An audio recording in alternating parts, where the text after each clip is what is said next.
బ్రహ్మర్షి పితామహ పత్రిజీ గారికి అనంత వేల కోటి ప్రణామాలు తెలుపుకుంటూ బ్రహ్మర్షి పితామహ పత్రిజీ గారి మార్గదర్శకత్వంలో మహాదర్బాజీ పరమశివుడు ఆధ్వర్యంలో ఆషుల్ మాస్టర్ సహకారంతో ఈ new energy warriors Zoom sessions ఎంతో అద్భుతంగా గురు పరపర అనే ప్రోగ్రామ్ చేసుకుంటున్నాం మాస్టర్స్.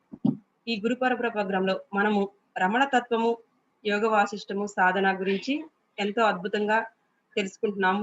దాన్ని మనకు అద్భుతంగా వివరించడానికి చెప్పడానికి మనకి ఆధ్యాత్మిక గురువు గారైన డాక్టర్ ఎంఎం సుబ్రహ్మణ్యం గారు నెల్లూరు నుంచి వచ్చి ఉన్నారు. ఈ రోజు 4వ రోజుకి స్వాగతం, సుస్వాగతం సార్.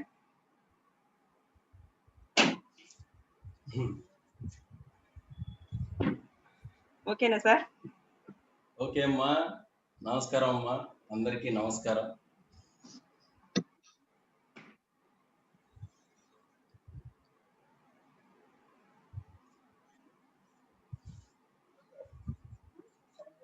క్లియర్ గా కనపడుతుంది కదమ్మా? కనిపిస్తుంది సార్.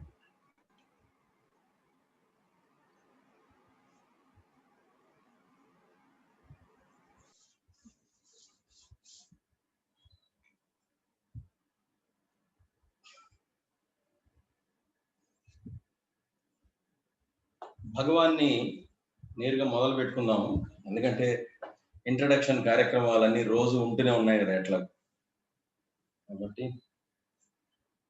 భగవాన్ని ఒక ప్రశ్న అడుగుతున్నారు.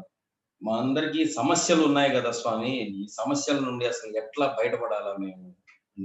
ఇది చాలా ఇంపార్టెంట్ క్వశ్చన్. ఇది ప్రతి వాళ్ళకి ఏదో ఒక సమస్యలు ఉంటూనే ఉంటాయి. వాళ్ళ యొక్క స్థాయిని బట్టి, వాళ్ళ యొక్క పరిస్థితుల్ని బట్టి రకరకాల సమస్యలు వాళ్ళకి అందరికీ ఉంటాయి.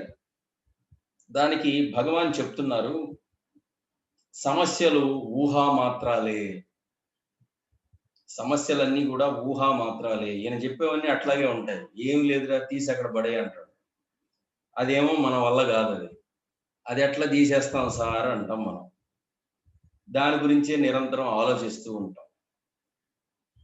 కానీ ఈయనకేమో అన్ని తినేసిన తర్వాత విస్తరాకు బయట పారేసినంత సులువుగా చెప్తాడు. మొత్తం తినిన తర్వాత విస్తరాకు ఏం చేస్తాం మనం?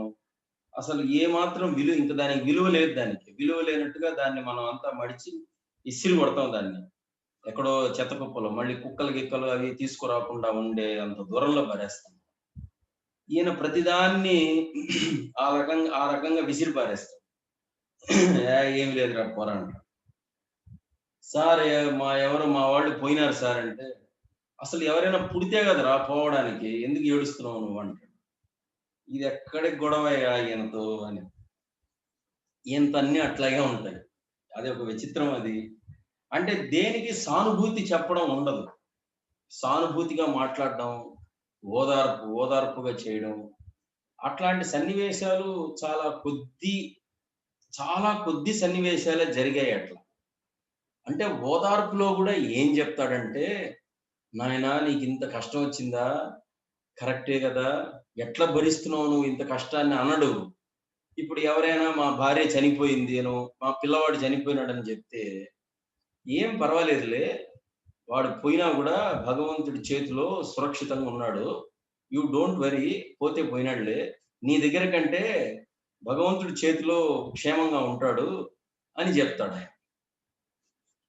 అంతే తప్ప, అరే నీకు ఇంత నష్టం వచ్చిందా, ఇంత జీవితంలో ఇంత లోటు ఏర్పడిందా, ఎట్లా, ఇలాంటి సానుభూతిలు ఉండవు.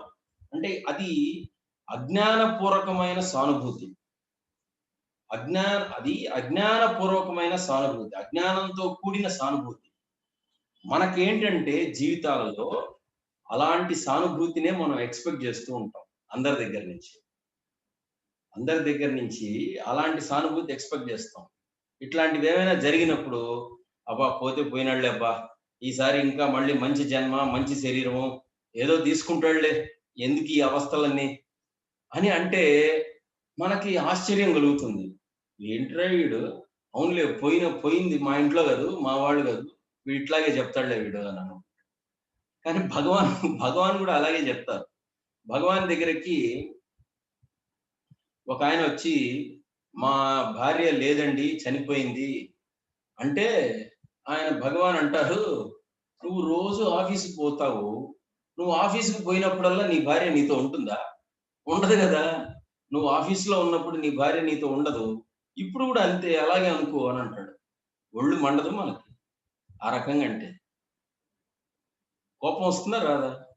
అసలు శాశ్వతంగా పోయిందిరా నాయన, ఇంక మళ్ళా తిరిగి రావడానికి అవకాశం లేదు స్వామి అంటే, అవును రోజు ఆఫీస్కి వెళ్తుంటావు, ఆఫీస్కి వెళ్ళిన తర్వాత మీ ఆవిడని కూడా సంకన పెట్టుకొని పోవు కదా, అప్పుడంతా మీ ఆవిడ లేదు కదా, అప్పుడంతా ఇప్పుడు కూడా అట్లాగే అనుకో అంట. ఏం చెప్పాలా ఆయనకి? ఆయనతో అసలు ఎట్టా ఆయనతో ఏగడం, మనం ఏగలేం ఆయనతో. కానీ ఏంటో ఆయన అంటే ప్రేమ, మనం ఆయన్ని పట్టుకున్నామో ఆయన మనల్ని పట్టుకున్నాడో తెలియదు. మొత్తానికి చేస్తూనే ఉన్నాం. కొంతమంది మనం ఇళ్లల్లో అనుకుంటుంటాం కదా, మా మా ఆయన ఉత్త మొండోడండి, మొండోడు అసలు అని అంటూనే ఉంటారు, మళ్ళీ కాపురం చేస్తూనే ఉంటారు. మళ్ళీ అట్లాగే భార్యలు కూడా ఏదో తిట్టుకుంటూ ఉంటాం, మళ్ళీ కాపురం చేస్తూనే ఉంటారు మళ్ళా. అట్లా స్వామి దగ్గర ఏది కూడా అజ్ఞానపూర్వకమైన సానుభూతి గాని, మనల్ని టెంపరరీగా మనల్ని చుచ్చుకొట్టడం, టెంపరరీగా మనకు జోలపాడడం చేయడు ఆయన. భలే విచిత్రం ఆయన. మనకి శాశ్వతమైన దుఃఖ నివారణే చెప్తాడు స్వామి. భగవాన్ ఎలా చేస్తారంటే, దుఃఖ నివారణ శాశ్వతమైనటువంటి శాశ్వతంగా దుఃఖాన్ని నివారించే మార్గమే చెప్తాడు తప్ప, ఈ రోజు గడిస్తే చాలు అన్నట్టుగా చెప్పరు. ఒక పర్మనెంట్ సొల్యూషన్ దొరుకుతుంది మనకి. భగవాన్ యొక్క ఉపదేశాల్లో పర్మనెంట్ సొల్యూషన్ దొరుకుతుంది మనకి. ఈ రకంగా అన్ని సమస్యలు ఉన్నాయి అని స్వామికి చెప్తే ఆయన అంటారు, సమస్యలు ఊహా మాత్రాలే. సమస్యలు నిజం కాదురా నాయన, ఊహా మాత్రాలు అవన్నీ. నువ్వు వాటి గురించి ఎంత ఊహ చేస్తావో, ఎంత ఆలోచిస్తుంటావో, నీకు అది అంత సమస్యగా కనపడుతుంది నీకు. అహంకారానికే సుఖం దుఃఖం, ఈ అహంకారం కూడా ఊహాజనితమే. అహంకారానికే సుఖమైన దుఃఖమైన, కంఫర్ట్స్ అయినా సుఖాలైనా, లేకపోతే అన్కంఫర్టబుల్ లేదా డిస్కంఫర్ట్స్, ఇట్లాంటివన్నీ దేనికి అంటే నేను అనే ఆలోచనకేగా. నేనున్నాను అనేటువంటి ఎప్పుడైతే ఆలోచన వస్తుందో, నేను సుఖంగా ఉన్నాను, లేదా నేను దుఃఖంగా ఉన్నాను, లేదా నాకు ఈ లాభం వచ్చింది, లేదా నాకు ఈ నష్టం వచ్చింది అని, ఇట్లా ఈ నేను అనేటువంటి ప్రథమమైన మొదటి తలపు, మొదటి అహంకారం ఏదైతే ముందు మొలకెత్తుతుందో, దానికి ఆటోమేటిక్ గా అన్ని కొమ్మలు, కాయలు, పూలు ఇంకన్నీ వచ్చేస్తాయి, ఆకులు అన్ని వచ్చేస్తాయి మొత్తం. అసలు ఈ మొట్టమొదట నేను అనే తలపే గాని మొలకెత్తకపోతే, ఇక ఇంత మహావృక్షం, ఈ సంసారం అనే మహావృక్షం రావడానికి ఇంకా అవకాశం ఎక్కడుంది అసలు? ఇంకా వీళ్ళు నా వాళ్ళని, వీళ్ళు నాకు చాలా ఇష్టమని, లేకపోతే వీళ్ళు నాకు చాలా చాలా దగ్గరండి నాకు వీళ్ళు అని, లేకపోతే వీళ్ళు కాదండి, వీళ్ళతో మనకు శత్రుత్వం అండి అని, ఇట్లాంటి ఈ భావాలన్నీ ఎప్పుడు వస్తున్నాయి అంటే, అసలు ప్రథమంగా నేను అనేటువంటి ఒక తలపు ఎప్పుడైతే వస్తుందో, దానిని బేస్ చేసుకునే మిగతావన్నీ వస్తున్నాయి. అందువల్ల భగవాన్ ఏం చెప్తున్నారు, మాకు సమస్యలు ఉన్నాయి అంటే, సమస్యలు అహంకారానికి ఉన్నాయి, అంటే నేను అనే తలపుకు ఉన్నాయి సమస్యలు. సుఖమైనా దుఃఖమైనా ఏదైనా కూడా నేను అనే తలపుకే. పోనీ ఆ నేను అనే తలపు నిజమా అంటే అది కూడా అబద్ధమే. ఆయన చూడండి, ఫస్ట్ సమస్యలు ఊహాజనితములే, సమస్యలన్నీ ఊహా కల్పితములే, అవి ఏవి నిజం కాదు. అది సుఖమా దుఃఖమా కష్టమా నష్టమా లాభమా ఏదైనా సరే, అదంతా కూడా ఊహా కల్పితములే. ఈ ఊహా కల్పితములు ఎక్కడి నుంచి వస్తున్నాయి? నేను అనే అహంకారం నుండి వస్తున్నాయి. పోనీ నేను అనే అహంకారం అది కూడా, పోనీ అదన్నా నిజమా అంటే అది నిజం కాదు. అంటే ఒక నిజం కాని ఆలోచనకి ఇంకొక నిజం కాని ఆలోచనలు ఎస్టాబ్లిష్ అవుతున్నాయి. అర్థమవుతుందా? ఒక నిజం కాని ఆలోచనకి ఇంకొక నిజం, దాని నుండి ఇంకొన్ని నిజం కాని ఆలోచనలన్నీ కూడా ఎస్టాబ్లిష్ అవుతున్నాయి. ఇది ఎప్పుడు మనకి అనుభవంలోకి వస్తుందంటే దాని మీద మనం దృష్టి పెట్టినప్పుడు. ఇప్పుడు కష్టం అంటున్నాము, సుఖం అంటున్నాము, లాభం అంటున్నాం, నష్టం అంటున్నాం, ఇవన్నీ అంటున్నాం. ఇవి ఎవరికి? ఫస్ట్ అది దాని వైపుకి రావాలి మనసు. మనము నిరంతరము కష్టం గురించో, జరిగే నష్టం గురించో, లేకపోతే ఇంకేదో ఇప్పుడున్న ఈ ప్రపంచ పరిస్థితుల గురించో, ఇది విపరీతం అయిపోతుంది, ఇది అట్లా అయిపోతుంది, ఇట్లా అయిపోతుంది అని ఇలా కాకుండా అసలు వీటన్నిటిని ఎవరు గుర్తిస్తున్నారు? వీటన్నిటిని ఎవరు గ్రహిస్తున్నారు? నేను. నేను గ్రహిస్తున్నాను. నేను గ్రహిస్తున్నాను అన్నప్పుడు అసలు ఈ నేననేది ఫస్ట్ నిజమా? అసలు ఇది. ముందు ఈ నేననేది నిజం అన్న తర్వాత కదా మిగతావన్నీ కూడా నిజం అనే దాని కిందకి వస్తాయి. అదే భగవాన్ చెప్తారు. ఏమిటంటే సమస్యలు ఊహా మాత్రాలే. అహంకారానికే సుఖం, దుఃఖం. ఈ అహంకారం కూడా ఊహాజనితమే. The very primary thought of that I am, that ego, అది కూడా ఊహనే. అది కూడా మనం కల్పించుకున్నటువంటి భావన. నేను అనేటువంటి భావన కల్పించబడింది అది. అందువల్ల ఏం చెప్తారు ఈయన? సాధకుడు లో దృష్టితో అవిరామంగా ఆ అహంకార మూలాన్ని అన్వేషిస్తే ఈ అహంకారము, దానితో ముడిపడి ఉన్న సుఖ దుఃఖాలు అంతర్ధానం అవుతాయి. అప్పుడు అహంకారానికి మూలమైన ఆత్మ లేక నిజమైన నేను ప్రకాశిస్తూ ఉంటుంది. ఈ నిజమైన నేనులో అహంకారం గాని అజ్ఞానం గాని లేవు. నిజమైనటువంటి the absolute I, the true I అనేటువంటిది ఒకటి ఉంది. ఆ ట్రూ ఐ అనేటువంటిది తనకు తాను అసలు ఎక్కడ వ్యక్తపరుచుకోవడం గాని, నేను ఫలానా అని గాని ఏమి ఉండదు దానికి. అదే పరమేశ్వర తత్వం, అదే పరమాత్మ, అదే చైతన్యము, అదే ఆ మహా మౌనము. దానికి ఏ పేరైనా పెట్టుకోండి. దానికి ఏ రకమైన ఐడెంటిఫికేషన్స్ లేవు దానికి. ఆ అబ్సల్యూట్ ఐ, అది జస్ట్ ఎగ్జిస్టెన్స్. అది జస్ట్ బీయింగ్నెస్, జస్ట్ ఎగ్జిస్ట్ అయి ఉంటుంది అంతే. దాని నుంచి వచ్చిన ఐ, ద ఫాల్స్ ఐ, ఇది ఏం చేస్తుందంటే the false I is being identified with all this body and other attributes. ఈ ఫాల్స్ ఐ శరీరము, నేను శరీరంగా ఉన్నాను, ఈ శరీరంగా ఉన్న నాకు ఈ మిగతా లక్షణాలన్నీ, అట్రిబ్యూట్స్ అన్ని ఉన్నాయి నాకు. All that attributes are confined and declared by that thought. ఇవన్నీ నేను, నేను ఫలానా తల్లిదండ్రులకి నేను బిడ్డను, కొడుకును, లేదా కూతురును, లేదా ఫలానా ఆయనకు భార్యను, లేదా ఫలానా ఈ రకమైన ఆఫీసర్ను, లేదా ఈ సంసారం నాది, ఇట్లా మిగతా ఐడెంటిఫికేషన్స్ అన్ని వచ్చేసాయి. It's all false identifications. False identifications అంటే అన్ని తప్పుడు తాదాత్మ్యం, తప్పుడుగా చేసిన ఆలోచనలు అవన్నీ. ఆలోచన అంటేనే కల్పించబడినది, కల్పితము అని అర్థం. ఆలోచన అంటేనే. ఇప్పుడు నాకు కష్టంగా ఉంది, నాకు లేకపోతే దుఃఖంగా ఉంది, నాకు ఏడుపుగా ఉంది, నాకు బాధగా ఉంది అనేదాన్ని ఇప్పుడు ఆలోచించండి. అంటే ఏదైతే కల్పనగా వచ్చిందో ఆ కల్పనగా వచ్చినటువంటిదే ఊహించుకుంటుంది ఇవన్నీ కూడా. ఇవంతా నిజము, ఇవంతా అంటే నేననే భావన నిజము. అంటే దేంతో? ఈ శరీరంగా ఉన్న నేననే భావన నిజం కాబట్టి నాకు ఉన్నటువంటి మిగతా అన్ని రకాల ఇంటరాక్షన్స్ ఏవైతే ఉన్నాయో జగత్తుతో, ఈ ప్రకృతితో గాని, ఈ సమాజంతో గాని, ఈ మనుషులతో గాని, ఈ జగత్తు మొత్తంగా కలిపి ఈ జగత్తుతో ఉన్న ఇంటరాక్షన్స్ కూడా నిజం నిజం నిజం అని అనుకుంటున్నాను. నిజం అని అనుకుంటున్నాను. ఎందుకు అనుకుంటున్నాను నిజం అని? నేను నిజం అని అనుకోవడం వలన, నేను నిజం అని అనుకోవడం వలనే ఈ మిగతావన్నీ కూడా నిజం అని అనిపిస్తుంది. దానికి ఏం చెప్తారు మళ్ళీ ఒకసారి చూడండి. సాధకుడు లో దృష్టితో, ఇన్వర్డ్ గా, అంటే బయట చూడడం మానేసి, మనసుని బయటకు ప్రసరింపజేయడం మానేసి, ఎప్పుడైతే లో దృష్టితో అవిరామంగా అంటే ఎక్కడ గ్యాప్ లేదండి. గ్యాప్ లేకుండా మన ఫుల్ టైం ఇదే.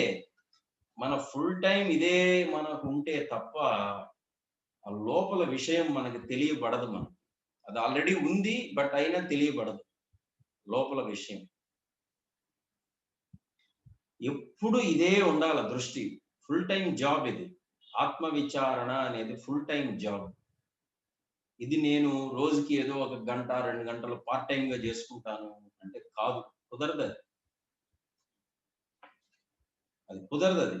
అంటే ప్రత్యేకంగా ఒక కూర్చొని చేసుకున్నా కూడా పార్ట్ టైమ్‌గా, కానీ దృష్టి అంతా ఎప్పుడు దాని మీదనే ఉండాలి. క్రమక్రమంగా నిరంతరం దాని మీదనే, నేను అనేటువంటి దాని మీదనే దృష్టి ఉండాలి.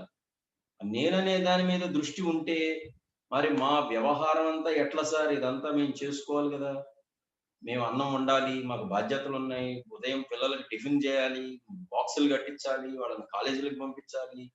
లేకపోతే మాకింకా వేరే అదర్ ఆఫీస్ జాబ్ ఉంది. నేను వర్క్ ఫ్రమ్ హోమ్ జేస్తాను. నేను పార్ట్ టైమ్ జాబ్ జేస్తాను. ఇవన్నీ ఉన్నాయి గదా సార్ మాకు. ఏవో నానా అవస్థలు పడుతున్నాం మేము. ఈ సంసారాన్ని నెట్టడానికి ఇవన్నీ మాకున్నాయి గదా! అని డౌట్ రావచ్చు. మీరసలు ఆ రకంగా ఉండి చెయ్యండి. అది సాధ్యమా? కాదా? అని మీకే తెలుస్తుంది. ఇప్పుడు నేను చెప్తే అది గూడా ఒక సిద్ధాంతాల్లో ఒక సిద్ధాంతంలాగా తయారవుతుందే తప్ప, నేను చెప్తే నేను చెప్తే అది గూడా ఒక అన్ని రకాల సిద్ధాంతాల్లో అనేక రకాలైన సిద్ధాంతాలున్నాయి గదా! ఈ యొక్క ఆధ్యాత్మిక మార్గంలో. ఇది గూడా ఒక సిద్ధాంతం లాగే ఒక హైపోథెటికల్ ఒక స్టేట్‌మెంట్ లాగే ఉంటుంది. It's not an hypothetical statement. You just put it in practice. ఇది మీరు ప్రాక్టీస్‌లో ఎప్పుడైతే మొదలు పెడతారో, ఇది ప్రాక్టికల్‌గా యెస్, ఇది సాధ్యమే ఇది అని తెలుస్తుందది. కాబట్టి అది ఖచ్చితంగా చేయాలి. ఆ నేను మీద ఉండండి. దృష్టి నేను మీదనే ఉంచండి. ఆ నేను మీదనే ఉంచి మిగతా పనులన్నీ మీరు చేయండి. మీరు ఎట్లా మీరు చేయగలుగుతారా? చేయలేరా? అనేది మీకే తెలుస్తుంది. దానికి భగవాను ఉదాహరణ చెప్తారు. పల్లెటూర్లలో అందరు స్త్రీలు కుండలో నీళ్లు పెట్టుకొని కుండలు గాని, మజ్జిగ గాని, పెరుగు గాని ఇట్లా ఒకదాని మీద ఒకదాని పెట్టుకొని అందరూ ఆడవాళ్ళందరూ నడుచుకుంటూ వెళ్ళిపోతూ ఉంటారు. వాళ్ళు వెళ్ళేటప్పుడు అడుగు మీద అడుగు, అడుగు మీద అడుగు చూసుకొని వేస్తారా? ఏం వేయరు. వాళ్ళు సరదాగా మాట్లాడుకుంటూ వెళ్ళిపోతూ ఉంటారు. అందరు కబుర్లు చెప్పుకుంటూ ఆడవాళ్ళందరూ. కానీ వాళ్ళ దృష్టి అంతా ఈ పైన బ్యాలెన్స్ మీదే ఉంటుంది దృష్టి. వాళ్ళ మనసేమో ఈ బ్యాలెన్స్ చేయడం మీదనే ఉంటుంది. కానీ మళ్ళీ మాట్లాడుతూనే ఉంటారు. అడుగు వేసుకుంటూ వెళ్ళిపోతూ ఉంటారు. అంటే అడుగుల కర్మ జరిగిపోతుంది. మాట్లాడే కర్మ జరిగిపోతుంది. ఈ దృష్టి మాత్రం ఆ కుండల యొక్క బ్యాలెన్స్ మీదనే నిలుస్తోంది. ఇప్పుడు దృష్టి ఆ కుండల్ని బ్యాలెన్స్ చేయడం అనే దాని మీద ఉండడం వల్ల వాళ్ళు అడుగులేమైనా తప్పటడుగులు పడుతున్నాయా? లేదా వాళ్ళు మాటలేమైనా మాట్లాడుకోలేకపోతున్నారా? కబుర్లు చెప్పుకోలేకపోతున్నారా? ఏమీ లేదే. హాయిగా కబుర్లు చెప్పుకుంటున్నారు. అడుగులు వేస్తున్నారు. కుండలు మళ్ళా పడిపోకుండా ఆ దృష్టిని ఆ యొక్క మెంటల్ కాన్సంట్రేషన్ దాని మీదనే పెట్టి బ్యాలెన్స్ చేసుకుంటూ వెళ్తున్నారు. అది ఎట్లా అయితే సాధ్యమో ఈ మనసుని ఈ నేను అనేటువంటి ఆ మూలం మీద పెట్టి మిగతా పనులన్నీ కూడా చేసుకోవచ్చు. మిగతా పనులన్నీ కూడా. అదే చెప్తారిక్కడ ఆ రకంగా. ఆ రకంగా అవిరామంగా అది మనం చెయ్యాలి. ఎందుకు చేయాలంటే అవిరామంగా.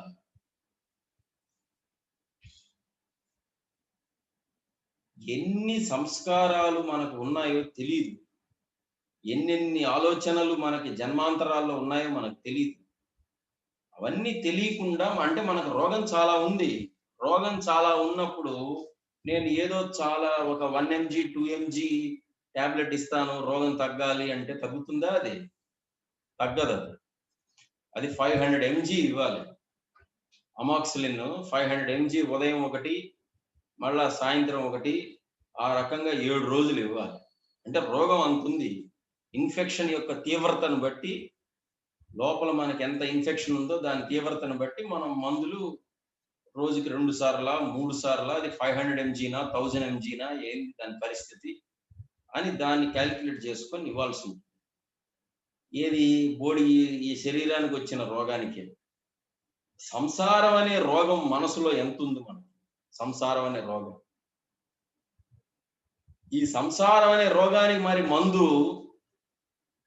రోజులో 1 గంట చేస్తాను, అరగంట చేస్తాను, లేదా 2 గంటలు చేస్తాను, లేదా వారానికి ఒకసారి చేస్తాను, 3 రోజులు చేస్తాను అంటే కుదరదు. ఆత్మాన్వేషణ, అంతర్ముఖం కావడం అనేటువంటి మందు ఆ రోగానికి సరిపోవట్లేదు. అందువల్ల నిరంతరం అవిరామంగా మనం దాని మీదనే దృష్టి పెట్టవాలి. ఆ లోపల ఉన్న హృదయం మీద, నేననేటువంటి ఆ ఆలోచన మీద నిరంతరం దృష్టి దాని మీదనే ఉండాలి. అందుకే ఇది ఫుల్ టైం జాబ్. అదేవిధంగా ఆత్మను ఎట్లా ఈ ఆత్మస్థితిని తెలుసుకోవాలా అనుకున్నప్పుడు సాధకుడికి ఉండాల్సిన లక్షణం ఏంటి అనేటువంటి రూపంలో ప్రశ్నని అడుగుతారు. ప్రశ్న అడిగినప్పుడు ఆయన చెప్తారు, ఆయన భగవాన్, మృత్యువును అతి సమీపంలో ఉన్నదానిని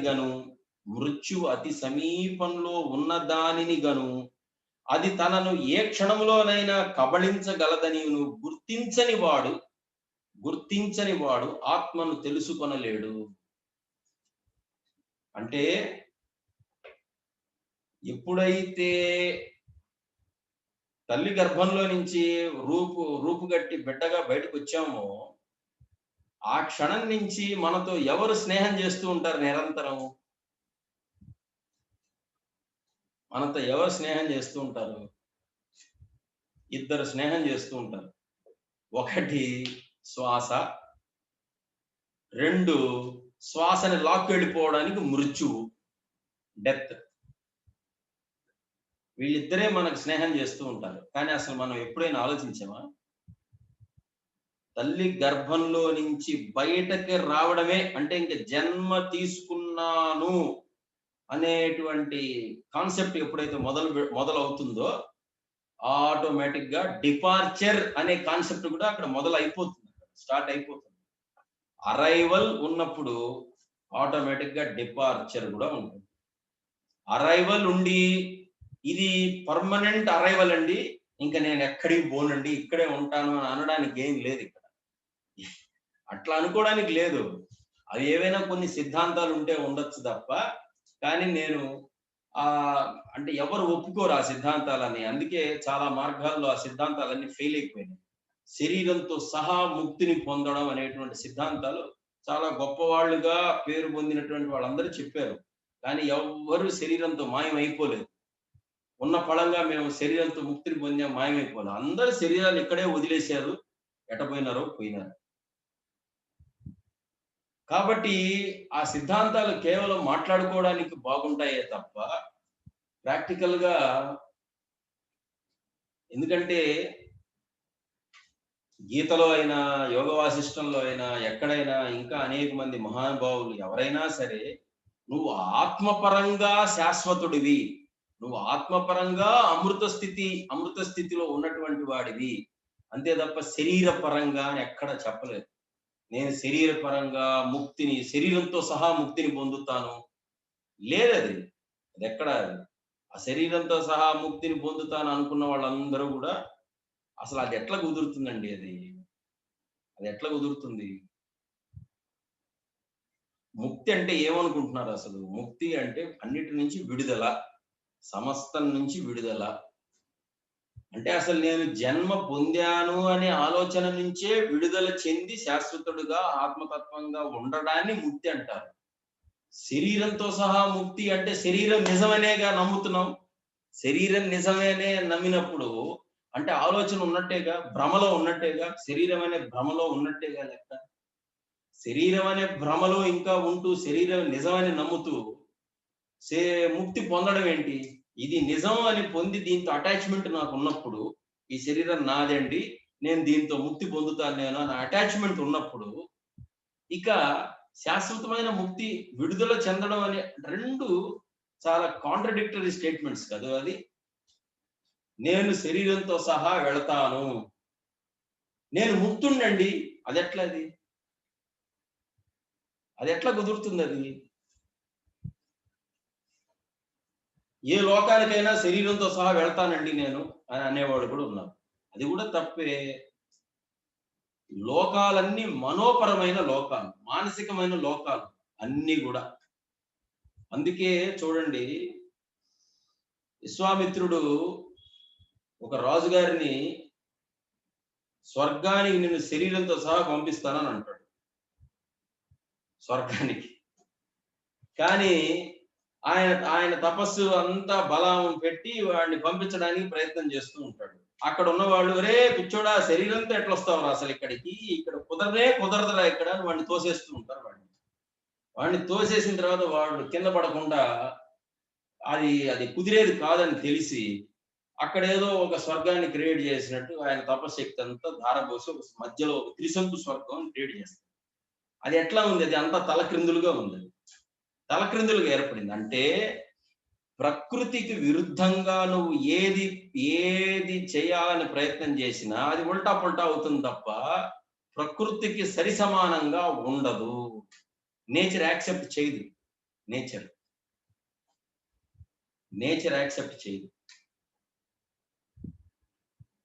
ఉదాహరణకి ఎట్లా అంటే చూడండి, వాటర్ ఉంది. వాటరు 3 స్థితులు ఉంటాయి: ఘన పదార్థము, ద్రవ పదార్థము, వాయు పదార్థము. ఘన పదార్థము, ద్రవ పదార్థము, వాయు పదార్థము. ఘన పదార్థంగా ఉన్నప్పుడు దాని ధర్మాలు వేరుగా ఉంటాయి. అది మంచు ముక్కలాగా తయారవుతుంది, పెద్ద మంచు దెబ్బలు మంచు ముక్కల్లాగా తయారవుతాయి. దాని ప్రాపర్టీస్ మారిపోతాయి, దాని ధర్మాలు మారిపోతాయి. ఏది నీళ్లతో ఏర్పడినా కూడా మంచు ముక్కగా అది ఒక్కసారి కానీ మారింది అంటే అది ఇంకా నీళ్లలో కలవదు. ఆ మంచుగడ్డ ఏమవుతుంది? నీళ్లలో తేలుతూ ఉంటుంది. అంటే నీళ్ల నుంచి సపరేట్ ఎగ్జిస్టెన్స్ వచ్చినట్టేగా దానికి లెక్క, సపరేట్ ఎగ్జిస్టెన్స్ వచ్చినట్టేగా. అదేవిధంగా నీళ్ల స్థితి ద్రవ స్థితి. ద్రవ స్థితి వేరు, ఘన స్థితి వేరు. ఈ ద్రవ స్థితి దీనికి ఇంకా టెంపరేచర్ ఇచ్చాము అంటే మనం వాయు స్థితిగా మారుతుంది, అంటే ఆవిరిగా మారుతుంది. ఆవిరి యొక్క ధర్మాలు వేరు, ద్రవ స్థితి యొక్క ధర్మాలు వేరు. ఇప్పుడు ఆవిరి మనం నీళ్లు 100 degrees దగ్గర బాయిల్ చేసినప్పుడు ఆ మాలిక్యులర్ స్ట్రక్చర్స్ అన్ని కూడా బాగా ఎక్స్పాండ్ అయిపోతాయి, లోపలంతా ఎక్స్పాండ్ అయిపోయి డిజార్డర్ వచ్చేస్తుంది, ఎక్కువ డిజార్డర్ ఫామ్ అవుతుంది. అది మొత్తం వ్యాపించడానికి మొత్తం అలా రూమ్ అంతా ఆవిరి వ్యాపిస్తుంది. కానీ నీళ్లు రూమ్ అంతా వ్యాపించడానికి అవకాశం ఉంటుందా? నీళ్లు రూమ్ అంతా వ్యాపించవు, ఏది గాలిలో అలా వ్యాపించవు. ఎందుకంటే దాని ధర్మం వేరు. నీళ్లలో చాలా థిక్ బాండ్స్ ఉంటాయి, చాలా దగ్గరగా అణువులు ఉంటాయి. దగ్గరగా అణువులు ఉన్న కారణంగా దాని మాలిక్యులర్ వెయిట్ మారిపోతుంది, దాని డెన్సిటీ అంతా మారిపోతుంది. అందువల్ల పైకి నీళ్లు పోసినా కూడా అది మళ్ళా కింద పడుతూనే ఉంటాయి. ఆ నేల మీద ప్రవహించడానికి అవకాశం ఉంటుంది నీళ్ళకి. కానీ వాయుతత్వానికి నువ్వు అసలు వాయువును పట్టుకోలేవు, నువ్వు అదంతా స్ప్రెడ్ గాలిలో ప్రవహించడానికి అవకాశం ఉంటుంది. ఇంకా సాలిడ్ మెటీరియల్, ఘన పదార్థం, అది ఎక్కడికి ప్రవహించదు, ఏమీ చేయదు unless you apply any force. దాని మీద నువ్వు ఏదైనా ఒక బలాన్ని ప్రయోగిస్తే తప్ప అది ఒక చోటు నుంచి ఇంకొక చోటికి మూవ్ కాదు. ఇప్పుడు ఇదే ప్రిన్సిపల్ మీరు లోకాలకు ప్రయాణం అనే దాని మీద అప్లై చేసుకోండి. ఇది శరీరం, ఇది ఘనం, ఇది పూర్తిగా ఈ రకమైన ఘనం అంటే భౌతికమైన పదార్థంతో నువ్వు అతి సూక్ష్మమైన మానసిక లోకానికి భౌతిక శరీరంతో ఎట్లా పోతావు? అసలు ఎట్లా పోగలరు? అసలు మేము ఈ శరీరాలతో పోతాం, శరీరాలతో ఆట తిరుగుతాయి, ఆ లోకానికి పోతాయి, ఇవన్నీ అంటే నేను అనడం కాదు, నేను ఇప్పుడు సైంటిఫిక్ గానే చెప్పాను కదా, మీరు ఆలోచించుకోండి. ఇదే సైంటిఫిక్ ప్రిన్సిపల్, ఒకే పదార్థం 3 స్థితులు ఉన్నాయి. ఘన పదార్థం మన భౌతిక శరీరం, తర్వాత వచ్చి ద్రవ పదార్థం, ఇది ప్రాణమయ కోశం అనుకోండి, ఇది ఇంకోటి మనోమయ కోశం అనుకోండి, వాయుది. ఏ కోశ ఏ దేనికి సంబంధించిన దాంట్లోనే ఉంటాయి తప్ప ఇది దీంట్లోకి రాదు, ఇది దీంట్లోకి రాదు. అక్కడ ఏదైనా టెంపరేచర్స్, దీంట్లో టెంపరేచర్స్ వేరీ అయ్యి, అంటే వాయువు చల్లబడినప్పుడు ద్రవంగా మారుతుంది, ద్రవం ఇంకా చల్లబడినప్పుడు ఘనంగా మారుతుంది. ఇక్కడ కూడా అంతే. ఈ శరీరంతో ఒకవేళ ఎక్కడికైనా పోవాలి అన్నా కూడా ఇదంతా డిసింటిగ్రేట్ అయిపోవాలి. దీంట్లో ఉన్న అణువులన్నీ డిసింటిగ్రేట్ అయిపోవాలి, మొత్తం డిసింటిగ్రేట్ కంప్లీట్ గా. అవన్నీ కూడా అమ్మా థియరిటికల్ గానే ఉన్నాయి తప్ప అవన్నీ సిద్ధాంతాలు. అట్లా అందరూ అణువులుగా మారిపోయి ఇంకెక్కడో మళ్ళా అణువులన్నీ కలిసి ఒక రూపంగా ఏర్పడడం అనేది ఇప్పటి వరకు మనం ఎక్కడ చూడలేదు. అవన్నీ సిద్ధాంతాలుగా ఉన్నాయి, కానీ ఇది సిద్ధాంతం కాదు. ఇది పూర్తిగా ప్రాక్టికల్ గా ఎవరికి వాళ్ళు చేసుకోగలిగింది. ఇది చేసుకుంటే ఇప్పుడే అనుభవం వస్తుంది. ఇప్పుడు మీ అణువులన్నీ, మీ శరీరం అంతా అణువులుగా డిసింటిగ్రేట్ అయిపోయి అది వాయు స్థితిని పొందడానికి మీరు దానికి ఏమి సాధనలు చేయాలో, ఎన్ని సంవత్సరాలు చేయాలనో, అదంతా చాలా ఎఫర్ట్స్ తో కూడుకున్నది. ఒకవేళ అది ప్రాక్టికల్ గా నిజం అయినా కూడా అది ఎంతో ఎఫర్ట్స్ తో కూడుకున్నది. ఇక్కడ అంత ఎఫర్ట్ లేదు. ఇక్కడ నీ ఆత్మస్థితిని తెలుసుకోవడానికి అంత ఎఫర్ట్ లేదు ఇక్కడ. అదే అందుకు భగవాన్ ఇది అతి సులభం రా నాయన అని మొన్న కూడా ఒకరు అడిగిన ప్రశ్న, ఇది ఎట్లా అతి సులభం అంటే, నువ్వు ఇలా ఇక్కడి నుంచి శరీరంతో మాయమైపోవడం చాలా కష్టం, దానికి ఏవేవో చేయాలి చాలి, కానీ నిన్ను నువ్వు తెలుసుకోవడం అతి సులభం. అది నువ్వు ఎప్పుడైతే నేనెవరు అనేటువంటి ప్రశ్న మీరు ఎప్పుడైతే వేసుకుంటారో, ఆ నేనెవరనే ప్రశ్నే మీ యొక్క మూలానికి తీసుకెళ్ళిపోతుంది. అయితే సాధకుడు ఎందుకు స్వామి ఈ రకంగా చేయలేకపోతున్నాడు, వీడికి అసలు ఉండాల్సిన గుణం ఏంటని అడిగితే ఆయన క్లియర్ గా చెప్తున్నాడు, మృత్యువును అతి సమీపంలో ఉన్న దానిని గాను అది తనను ఏ క్షణంలోనైనా కబళించగలదని గుర్తించని వాడు ఆత్మను తెలుసుకోలేడు. అంటే నేను ఇప్పుడే కదండి పుట్టాను, ఉంటానండి, కొన్ని రోజులు ఉంటానండి భూమి మీద. అదేంటి మా నాన్నగారు, మనం ఇప్పుడు అవే మాట్లాడుతుంటాం, మా తాతగారు 120 ఏళ్ళు బతికాడు, మా నాన్న 100 ఏళ్ళు బతికాడు, నేను కనీసం 80 ఏళ్ళన్నా బతకనా అండి నేను, కాబట్టి ఉంటానండి, అప్పుడే దానికంతా తొందర ఉందండి దానికంతా అనుకునేవాడు తనను తాను తెలుసుకోలేడు. మరి వాడు ఏం తెలుసుకుంటాడు? ప్రపంచ జ్ఞానాన్ని తెలుసుకుంటూ ఉంటాడు. ఇక్కడ వాటిని ప్రోగు చేస్తూ ఉంటాడు. ఇక్కడ ఉన్న ప్రపంచ జ్ఞానము, తర్వాత ఇంకేంటో సూర్య సిద్ధాంతం అంటే ఏంటి, చంద్ర సిద్ధాంతం అంటే ఏంటి, సూర్యుడు ఇట్లా ఎందుకున్నాడు, సూర్యుడి నుంచి ఆ నక్షత్రాలకు ఎంత దూరం, అవెంత దూరం, ఇవంతా దేనికి? దేనికి అసలు ఇవన్నీ? నీ శరీరంలో ఒక ఇడ్లీ ముక్క వేస్తే కడుపులోకి, అది హెమోగ్లోబిన్ రక్తంగా మారుతుంది. అది ఎట్లా మారుతుందో తెలుసా నీకు? ఎవరికైనా తెలుసా? మనం తిన్న ఆహారము రక్తంగా మారే ప్రక్రియ మనకు తెలుసా? ఈ గుండె అసలు కొట్టుకుంటూనే ఉంటుంది గుండె. ఆ గుండె కొట్టుకోవడానికి ఏ శక్తి అక్కడ పనిచేస్తుందో అది మనకు తెలుసా? ఈ ఊపిరితిత్తులు పనిచేయడానికి ఏ శక్తి కారణంగా ఉందో తెలుసా? ఎట్లా కారణంగా ఉందో తెలుసని హ్యాండ్ రైజ్ చేయకండి. ఏదో ఆ పుస్తకాలు చదివి, ఈ పుస్తకాలు చదివి, వాళ్ళు చెప్పింది వీళ్ళు చెప్పింది ఇవన్నీ వద్దు. మీ అనుభవంగా తెలుసా? అనుభవంగా మనం అంత ఆహారం తింటే ఆ ఆహారం లోపలికి వెళ్ళి దాని మీద ఏమేమి హార్మోన్స్ పనిచేసి, ఏమి ఎంజైమ్స్ పనిచేసి, ఆ ఆహారం అంతా ఎట్లా పచనం అయ్యి, ఏ రకంగా డిసింటిగ్రేట్ అయ్యి, అది అన్న రసంగా మారి, ఆ అన్న రసం నుండి మళ్ళీ ఆ శోషణం జరిగి దాని నుంచి శక్తి అనేది అసలు కణాల్లోకి ఎట్లా వస్తుంది అనేది అనుభవంగా తెలుసా? బాడీ, మన శరీరంలో జరిగే క్రియలే మనకు సరిగ్గా తెలియదు. మనకి ఏది ఈ శరీరం నాది అని అనుకుంటున్న వాళ్ళంతా అదే తెలీదు, కానీ ఏంటేంటో జ్ఞానాన్ని సంపాదించాలని ప్రయత్నం చేస్తాం. ఏమిటేంటో అసలు ఆ జ్ఞానం అసలు తీరా చూస్తే నా శరీరంలో అణువుల యొక్క నిర్మాణము తెలియదు, వాటన్నిటికీ ఆధారమైన నేను అనేది కూడా తెలియదు. ఏమీ తెలియదు.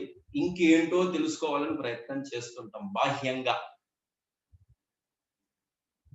దానికి భగవాన్ ఏం చెప్తున్నారు? వీడిని ఎప్పుడు కబళించడానికి మృత్యువు రెడీగా ఉంది వీడి దగ్గర. నాతోనే ఉంటోంది అని ఎవడైతే గుర్తించడో వాడు తాత్సారం చేస్తూ ఉంటాడు.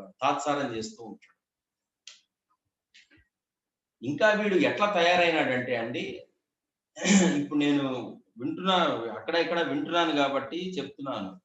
మన పూర్వీకులు 500 ఏళ్ళు బతికారు, 600 ఏళ్ళు బతికారు, మనం ఎందుకు బతకలేం అట్లా? మనం కూడా ఆ రకంగా తయారు కావాలని అంటున్నారు. ఇది ఇక పెద్ద నమస్కారం పెట్టాలి. అసలు సాధ్యమయ్యే పనులు చెప్పాలి. సాధ్యం. ఇప్పుడు త్రైలింగ స్వామి 280 సంవత్సరాలు ఉన్నారు. దానికి 280 సంవత్సరాలు ఆయన ఉన్నట్టు ఎవిడెన్స్ ఉంది, రికార్డ్స్ ఉన్నాయి, దానికి అన్ని ఉన్నాయి. ఆ బ్రిటిషర్స్ పరిపాలన అంతా కూడా ఆయన చరిత్ర చాలా విచిత్రంగా ఉంటుంది. మనం ఆయన ఉదాహరణగా తీసుకోకూడదు. ఆయన బతికాడు కదా, మనం ఎందుకు బతకంటే, ఒరే నాయన ఆయన ప్రారంధం రా, ఆయన శరీరానికి ఇవ్వబడిన ఆయుష్ 280 సంవత్సరాలు. అది డిక్లేర్డ్, అది అయిపోయింది. ఇప్పుడు దాన్ని పెట్టుకొని నేను ఆ రకంగా సాధన చేస్తాను అంటే నీకు అసలు అంత ఆయుష్ ఉందో లేదో ఎవడికి తెలుసు?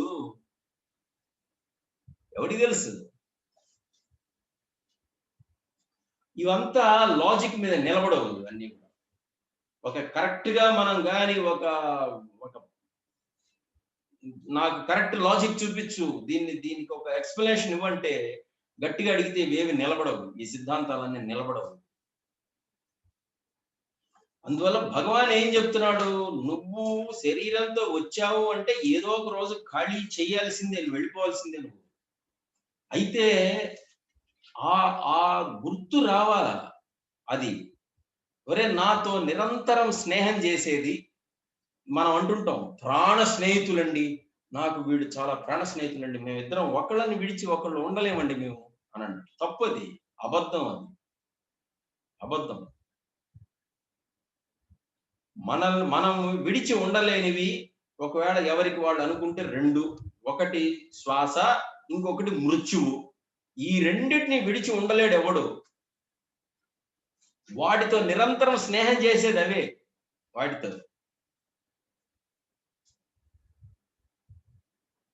వాడితో ప్రతి వాళ్ళతో మనతో నిరంతరం స్నేహం చేసేవి ఈ 2. ఇంకేవి కావు. ఇంకా ఎవరైనా దూరం అయిపోతుంటారు, దగ్గర అవుతుంటారు, కొంతకాలం కలిసి ప్రయాణం చేస్తుంటాం, మళ్ళీ దూరం అవుతుంటారు, మళ్ళీ ఏవో మనస్పర్ధలు వస్తాయి, మళ్ళీ అపార్థాలు వస్తాయి, మళ్ళీ ఏవో క్షమాపణలు ఉంటాయి, మళ్ళీ కానీ ఈ 2 అట్లా కాదు. ఈ 2 శ్వాస ఒకేసారి దూరం అవుతుంది, మృత్యువు ఒకేసారి దగ్గర అవుతుంది. అయిపోయింది కథ. శ్వాస అలిగి శ్వాస మనం అంటుంటాం, నేను అలిగానండి అని అంటుంటాం.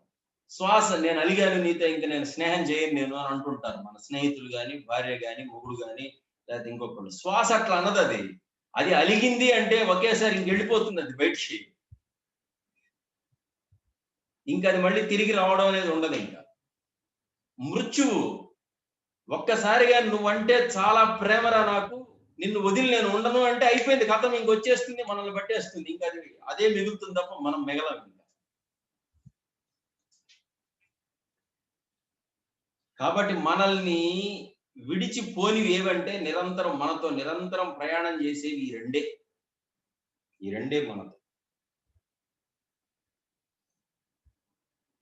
శ్వాస పుట్టడం, మృత్యువు కబళించడం, వీటి మధ్య యాక్చువల్ గా మొత్తం జీవితం అంతా ఇంతే. శ్వాస పుట్టడం, వాడి తల్లి గర్భంలో ఉన్నప్పుడు శ్వాస ఉండదు వాడికి. వాడి బిడ్డ ఎప్పుడైతే గర్భం నుంచి బయటకు వస్తాడో వాడు ఆ శ్వాస పీల్చుకునే ప్రక్రియలోనే ఆ ఏడుపు అనేది వాడి కలిగిస్తారు. వాడు ఏడవలేదంటే వాడు చచ్చినట్టే లెక్క. బిడ్డగాడు ఆ బిడ్డ బయటకు వచ్చిన తర్వాత ఏడవలేదు అంటే వాడి అంటే శ్వాస పీల్చడానికి లోపల ఆ చలనం రావట్లేదు దానికి. అందువల్ల వాడు ఆ గుక్క పెట్టి ఏడవాలి. ఏడ్చినప్పుడు వాడు అని ఒక్కసారి అలా శ్వాస తీసుకొని ఆ లంగ్స్ ఇంకా అప్పుడు ఫంక్షన్ లోకి వస్తాయి. అక్కడ శ్వాస మొదలవుతుంది. ఇక్కడ మృత్యువుతో ఎండ్ అవుతుంది. ఈ మధ్యలో ఉన్న జీవితం అంతా నేనంటాడు, నాది అంటాడు, అది అంటాడు, ఇది అంటాడు, అది సాధించాలంటాడు, ఇది సాధించాలంటాడు, అదేదో చేయాలంటాడు. నానా రచ్చ రచ్చ చేస్తాం మనం ఈ మధ్యలో. భగవాన్ ఏం చెప్తున్నాడు? ఎందుకు వీడు తనను తాను తెలుసుకోలేకపోతున్నాడు? దానికి అసలు ఆ రకంగా తనను తాను తెలుసుకోవడానికి వీడికి ఏ రకమైన లక్షణం, ఆలోచన ఉండాలి అంటే అది ఏమిటది? మృత్యువును అతి సమీపంలో ఉన్న దానిని గాను అది తనను ఏ క్షణంలోనైనా కబళించగలదని గుర్తించని వాడు ఆత్మను తెలుసుకోలేడు. అంటే ఒరే, ఇది ఎప్పుడైనా నన్ను కబళిస్తుందిరా, ఇది కబళించే లోపల అసలు నేనెవరు, నేను ఎక్కడి నుంచి వచ్చాను అనే దానికి నేను ఈ శరీరాన్ని, ఈ జన్మను నేను ఉపయోగించుకోవాలా అని అప్పుడు ఆలోచిస్తాడు వాడు. అంతే తప్ప ఆయుష్ని పెంచుకుందాం, ఇంకా అది చేద్దాం, ఇది చేద్దాం అనేవాడు అసలు తన అసలు స్వరూపం గురించి ఆలోచించడు, శరీరం గురించే ఆలోచిస్తుంటాడు. శరీరంతో 100 ఏళ్ళు ఉందామా, శరీరంతో 120 ఏళ్ళు ఉందామా, శరీరంతో 300 ఏళ్ళు ఉందామా అని వాళ్ళెవరినో కొంతమందిని ఎగ్జాంపుల్స్ తీసుకొని అవన్నీ కూడా irrelevant activities. It's all irrelevant activities, impossible activities. మీరు కావాలంటే చూడండి, కావాలంటే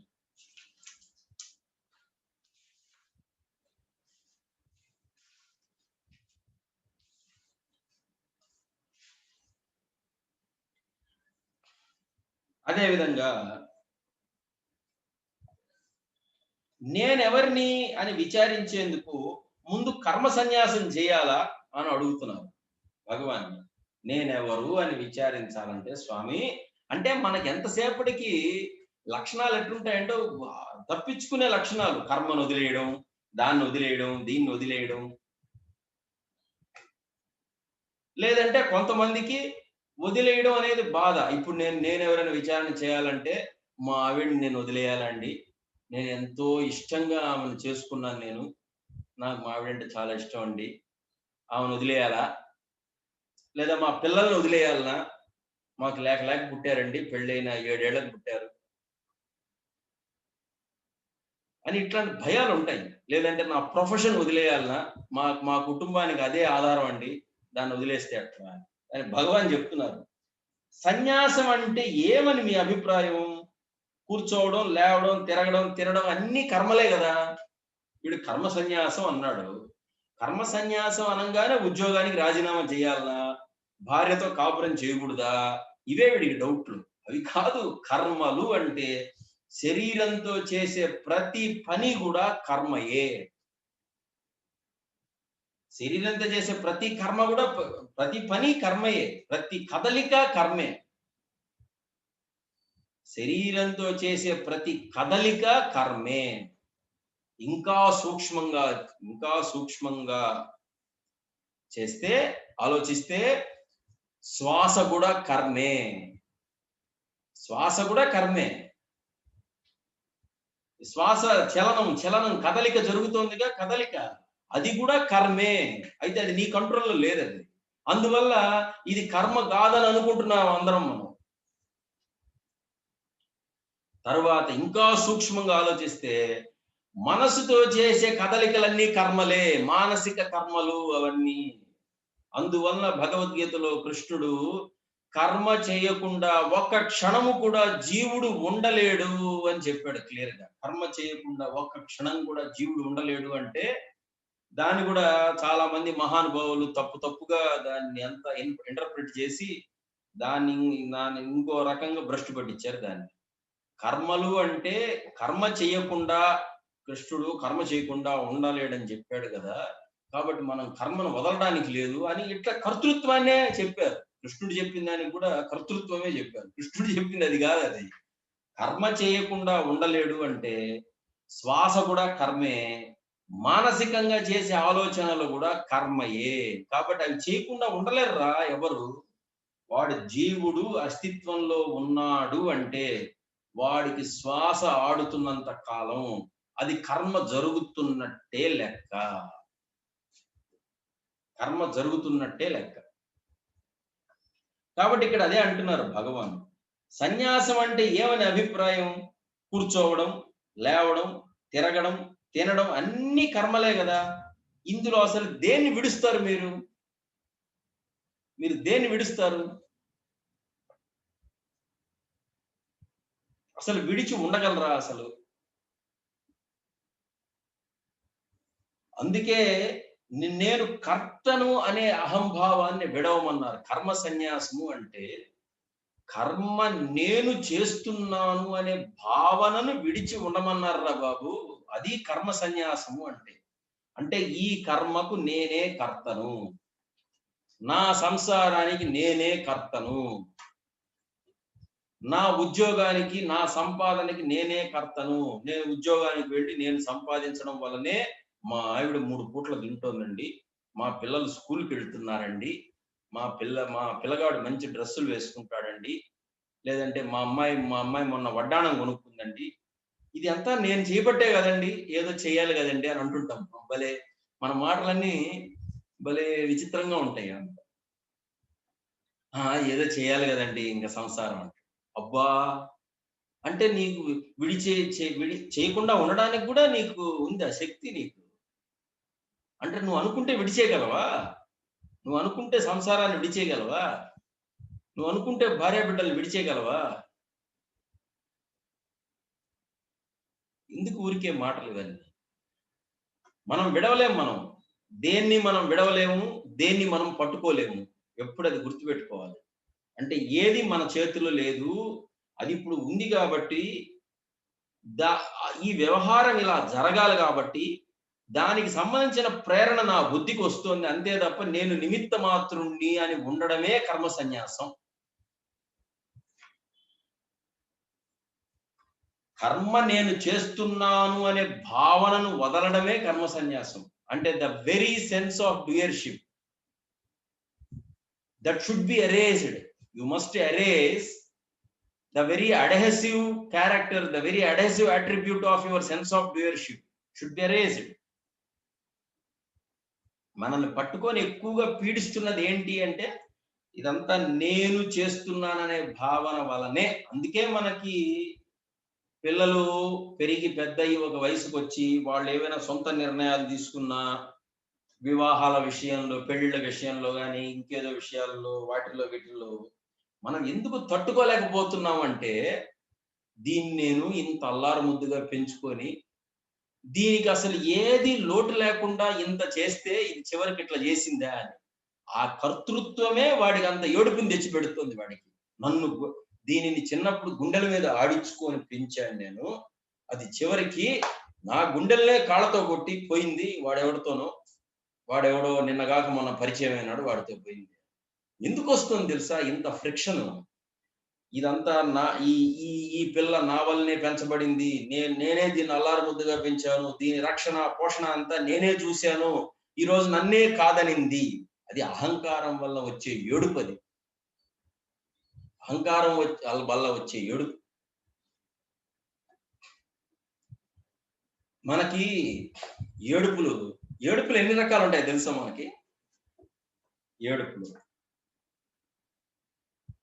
భలే విచిత్రంగా ఉంటుంది చూడండి. అది ఆకలి వల్ల వచ్చే ఏడుపు, రోగం వల్ల వచ్చే ఏడుపు. ఆకలి వల్ల వచ్చే ఏడుపు, రోగం వల్ల వచ్చే ఏడుపు. ఈ 2 ఏడుపులకి మీకు ప్రపంచం నుండి ఎప్పటికప్పుడు మీకు సహాయం అందుతూనే ఉంటుంది. ఇప్పుడు నాకు ఆకలేసింది, 4 ఏళ్ల దగ్గర అమ్మా ఆకలేస్తుంది అన్నం పెట్టండి, అమ్మా ఆకలేస్తుంది అన్నం పెట్టండి అని అంటే ఒక తల్లి కాకపోయినా ఇంకొక ఆమె, ఒక ఇల్లు కాకపోయినా ఇంకొక ఆమె ఎక్కడో ఒక చోట సాయంత్రం కన్నా మీకు అంత భోజనం దొరుకుతుంది. ఇంకొకటి రోగం వల్ల వచ్చే ఏడుపు. అంటే ఈ 2 నిజమైన ఏడుపులు. ఈ 2 పూర్ణంగా శరీరానికి సంబంధించిన ఇవంతా కూడా ఆ ప్రారంధానికి దానికి సంబంధించినటువంటి శరీరం ఆకలి వల్ల వచ్చే ఏడుపు, రోగం వల్ల వచ్చే ఏడుపు. ఈ 2టికి పరిష్కారం దొరుకుతుంది మీకు. ప్రపంచంలో మీరు ఎక్కడికి పోయినా పరిష్కారం దొరుకుతుంది. ఇంకొకటి ఉందండోయ్, అహంకారం వల్ల వచ్చే ఏడుపు. దీనికి పరిష్కారమే దొరకదు మీకు. 3 ఏడుపులండి మనకు ఉండేది.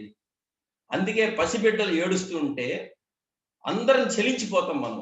అయ్యో వాడికి ఏమో ఎక్కడ నొప్పో ఏంటో, లేకపోతే పాలు పట్టవే, వాడికి ఆకలిస్తున్నట్టుంది, పాలు పట్టు అని అందరూ కదులుతారు, ఇంట్లో నుంచి అందరూ కదులుతారు. అదే 50 ఏళ్ళు ముడ్డి కిందకి వచ్చిన వాడు ఇంట్లోకి వచ్చి ఏడుస్తూ ఉన్నాడు అనుకో, వెంటనే మనం ఏమంటాము? ఏం మాయరోగం రా నీకు, ఎందుకు ఏడుస్తున్నావు అంటాం వాడిని. అంతే తప్ప ఏమైంది, ఏంటి, పాపం వీడికి ఏదో అయింది అని ముందు ఆ సానుభూతి రాదు వాడికి, మనకి వాడి మీద. ఏం మాయరోగం అంటే, మా వాడిని ఇంజనీరింగ్ చేయమన్నాను, వాడు పోయి బీకామ్ లో చేరాడు, ఏం చేయమంటావు, నా చావు ఎట్టుంది అంటాడు. మరి దానికి ఎందుకురా ఏడుపు, పనికి మాలనాడో, వాడి ఇష్టమైన కోర్సు వాడు చేరాడు వాడు అంటే మనల్నే తిడుతుంది సమాజం. నీకెందుకురా మాయరోగం, ఏదో వాడి ఇష్టమైంది వాడు చేరాడు కదా. ఈ అహంకారపు ఏడుపు, మనకు ఉండేవన్నీ అహంకారపు ఏడుపులే. కావాలంటే చూడండి, మనకి రోగం వల్ల ఏడుపు, ఆకలి వల్ల వచ్చే ఏడుపు అసలు మనం ఎప్పుడో మర్చిపోయినాం మనం. ఎందుకంటే మన ప్రారంభం వల్ల మనకి 3 పూట్ల తినే సౌకర్యాలు ఉన్నాయి. ఏ రోగం వచ్చినా అంతా multi speciality hospital, super speciality hospital, డాక్టర్లు, వీధికో డాక్టర్, వీధికో సూపర్ స్పెషాలిటీ హాస్పిటల్, ఇట్లా అంతా ఉన్నాయి. ఈ రెండిటికి అసలు మనం ఏడవడం మానేసాం. మనం ఏది రోగానికి ఏడవడం మానేసాము, ఆకలికి ఏడవడం మర్చిపోయినాం. అసలు ఆకలి అనేది మనకు తెలియదు కదా అసలు. అంటే సహజంగా రావాల్సిన ఏడుపులేమో మనము మర్చిపోయినాము, అసహజంగా అబద్ధమైన ఏడుపుల్నే మనం ఏడుస్తూ జీవితాన్నంతా గడుపుతున్నాం.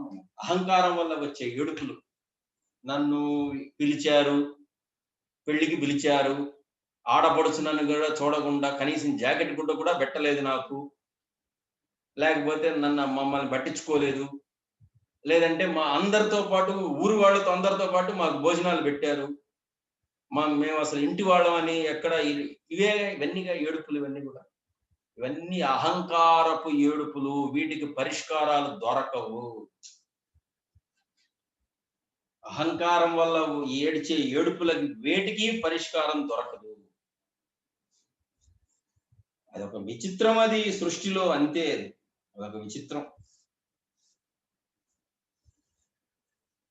తర్వాత ఇంకొకళ్ళు అడిగారు, ఇప్పుడు మేము అనుభవిస్తున్న నేను ఆత్మ కాదా? ఇప్పుడు మేమందరం మేము నేను అని ఈ ఒక నేను మాకు అనుభవంలో ఉంది కదండి, అది ఆత్మ కాదా స్వామి అని అడిగారు. దానికి మహర్షి చెప్తున్నారు, కాదు, ఇది అహంకారం. అయితే ఈ అహంకారం సాక్షాత్తు ఆత్మ నుండే పుడుతోంది. కాబట్టి అహంకారం యొక్క పుట్టు మూలాన్ని మీరు ఎప్పుడైతే కనుగొంటారో, అహంకారం అబద్ధమని, ఆత్మ సత్యమని తెలుస్తుంది అనుభవపూర్వకంగా. ఎంత సింపుల్ గా సాధన చెప్పారు చూడండి అసలు. అందుకే మనకి విలువ ఉండదు. మనకి సాధన అంటే మనం చాలా కష్టపడి ఎఫర్ట్స్ అన్ని పెట్టి ఏదో దాన్నంతా తల క్రిందులుగా జెమినీ సర్కస్ లాగా చేస్తే దాని మీద మనకి గౌరవం ఉంటుంది. అప్పుడు మనకి జెమినీ సర్కస్ లాగా, వాడు రష్యన్ సర్కస్ లాగా అన్ని ఫీట్స్ చేసి ఏదో సాది దాన్ని ఒక మార్గంలో ఉంటే అప్పుడు మనకి అది భలే సాధన అండి, అది అందరం చేయలేరండి, అది మా గురువు గారు నాకు చెప్పాడు నాకు అని అంటాడు. అట్లా కాకుండా, ఒరే నువ్వు ఉన్నవాడి ఉన్నట్టుగా ఉండరా, ప్రశాంతంగా ఉండు, నేనెవరు అని ఒక చిన్న ప్రశ్న వేసుకొని ఉండరా, ఖాళీగా ఉండరా అంటే ఇది సాధనేనా? దీంట్లో అంత మోక్షం దొరుకుతుందా? దీంట్లో అంత ముక్తి వస్తుందా? దీంట్లో నిజంగా ఏంటో. అందుకే చూడండి, సాంప్రదాయంగా ఉన్నటువంటి వాళ్ళు కూడా, నేను చాలా మందిని కలిశానండి. నేను ఎందుకు కలిశానంటే, నా అదృష్టమో దురదృష్టమో, మా పెద్దవాళ్ళది ఇక్కడ ఒక పెద్ద అగ్రహారం ఇక్కడ నెల్లూరులో. ఇది పెద్ద పేరు మోసినటువంటి మా ముత్తాత గారు, ఆయన మహాకవి, ఓ పెద్ద జ్ఞాన పండితుడు. ఆయన రమణ మహర్షికి ప్రత్యక్ష శిష్యుడు. ఆయన భగవాన్ ఉన్నప్పుడు ఈయన అరుణాచలం వెళ్ళి కలిశారు. తర్వాత యోగి రామయ్య గారని ఉన్నారు నెల్లూరు దగ్గర. యోగి రామయ్య గారు గొప్ప సాధకుడు, ఆయన జ్ఞాని యోగి రామయ్య గారు. మా ముత్తాత గారు ఆయన, వాళ్ళిద్దరు మంచి ఫ్రెండ్స్ అన్నమాట. అంటే ఈ బీజాలు ఎక్కడో పడ్డాయి మా కుటుంబంలో. అందరు నన్ను అంటే దాని వలన అందరూ ఈ అబ్బాయి ఫలానా వాళ్ళ మునిమనోడు అని నేను నా మాట చూస్తేమో చాలా టెంపర్‌గా ఉంటుంది. అంటే ఏం చేస్తారు సార్ ఇవన్నీ పురాణాలు దేనికి సార్ ఇవన్నీ అని అడుగుతాను. వాళ్ళందరూ అనేవాళ్ళు. అదేంటయ్యా నువ్వు అంత పెద్ద ఆయన వాళ్ళ వంశానికి చెందినవాడివి. నువ్వు ఇట్లా కొట్టి పారేస్తావేంటి అసలు సాంప్రదాయాల్ని వీటిని అంటే, దేనికండి బాబు అవి?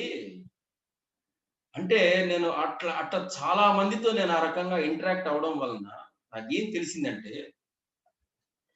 జ్ఞానము, మోక్షం అనేది మనకు తెలీదు. కనీసం ఆ లోకం, ఈ లోకం, ఆ పురాణం, ఈ పురాణం అన్నా చదువుకుంటే చచ్చిన తర్వాత ఎక్కడో చోట వేలాడుతుంటాం గదా! ఏదో ఒక లోకంలో మనం మంచి లోకాల్లో. వాళ్ళన్న మాటలు ఇవన్నీ. నేను ఊరికే జోక్‌గా చెప్పట్లేదు. చచ్చిన తర్వాత ఏదో ఒక పుణ్యలోకంలో ఎక్కడో వేలాడుతుంటాం గదా!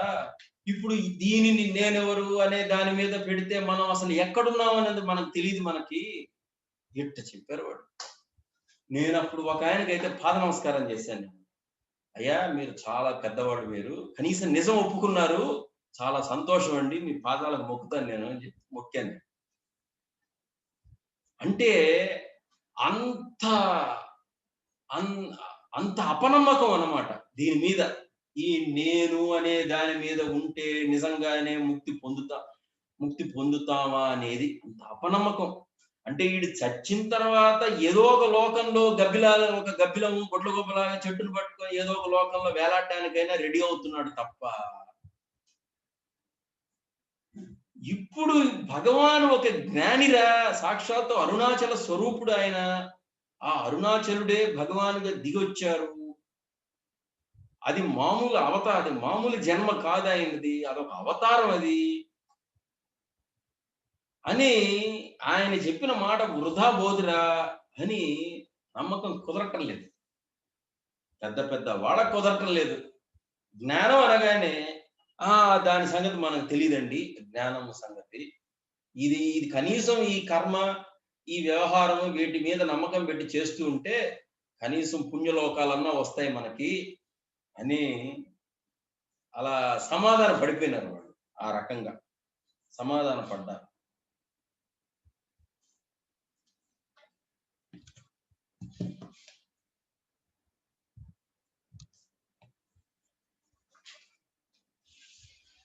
అసలు ఇదే విషయాన్ని యోగ వాసిష్టంలో కూడా చూడండి. యోగ వాసిష్టంలో 510 పేజీ నంబరు.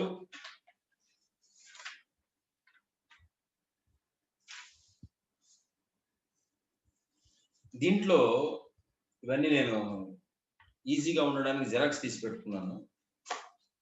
శ్రీరాముడు అడుగుతున్నాడు, మహాత్మా, కొందరు గురువులు తమ శిష్యులకు ఇహపర లోకాలు ఉన్నాయి, ఇహంలో చేసిన పాపపుణ్య ఫలాలు పరలోకంలో అనుభవిస్తారు అని బోధిస్తున్నారు. మీరేమో ఈ సృష్టి లేదని మీరు ప్రతిపాదిస్తున్నారు కదా, మరి ఇహలోక విహిత నిషిద్ధ కర్మలు వాటి ఫలములను అనుభవించవలసి ఉన్న పరలోకముల గురించి ఏంటి మీ అభిప్రాయం అని డైరెక్ట్ గా క్వశ్చన్ అడిగారు. డైరెక్ట్ క్వశ్చన్ ఇది.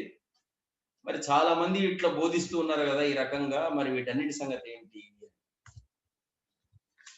దానికి వశిష్ఠ మహర్షి చెప్తున్నారు, ఓ రామచంద్ర, కర్మ ఫలములు ఆ ఫలములను అనుభవించడానికి వేరే కొన్ని లోకములు ఉన్నాయని అనుకుందాం. కానీ ఆ లోకములలో కూడా అనుభవాల వంటివే కదా ఇప్పుడు మనం ఇహలోకంలో కూడా అనుభవానికి వస్తున్నాయి. ఇప్పుడు ఏదో లోకంలో సుఖం పొందుతున్నాం అంటే ఆల్రెడీ మనం ఇక్కడ సుఖం అలాంటి అనుభవమే పొందుతున్నాంగా. హాయిగా బయట 46 డిగ్రీలు ఎండ ఉన్నా కూడా 23 డిగ్రీలు ఏసీ వేసుకుని ఉంటున్నాం హాయిగా. ఎక్కడికి పోవాలన్నా కూడా మంచి కారు, శరీరం ఎక్కడ వేసిన చొక్కా ఎక్కడ నలగకుండా, ఇస్త్రీ మాటతో పోకుండా అన్ని సుఖాలు ఇక్కడ కూడా అనుభవిస్తూనే ఉన్నాంగా. మళ్ళీ పరలోకంలో ఏదో కొత్తగా ఏదో అనుభవించాలని ఎందుకు అనుకుంటున్నావు అని అడుగుతున్నారు ఈయన.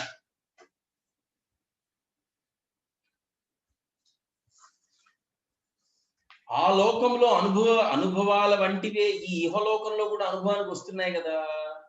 ఈ జాగ్రత్తలో ఈ శరీరంతో పొందుచున్న సుఖ దుఃఖాలు కూడా కర్మఫల రూపాలే, ఎప్పుడో చేసిన కర్మ యొక్క ఫల రూపాలే ఇవన్నీ కూడా ఎందుకు అనుకోకూడదు? నువ్వు ఎందుకు అనుకోవట్లేదు?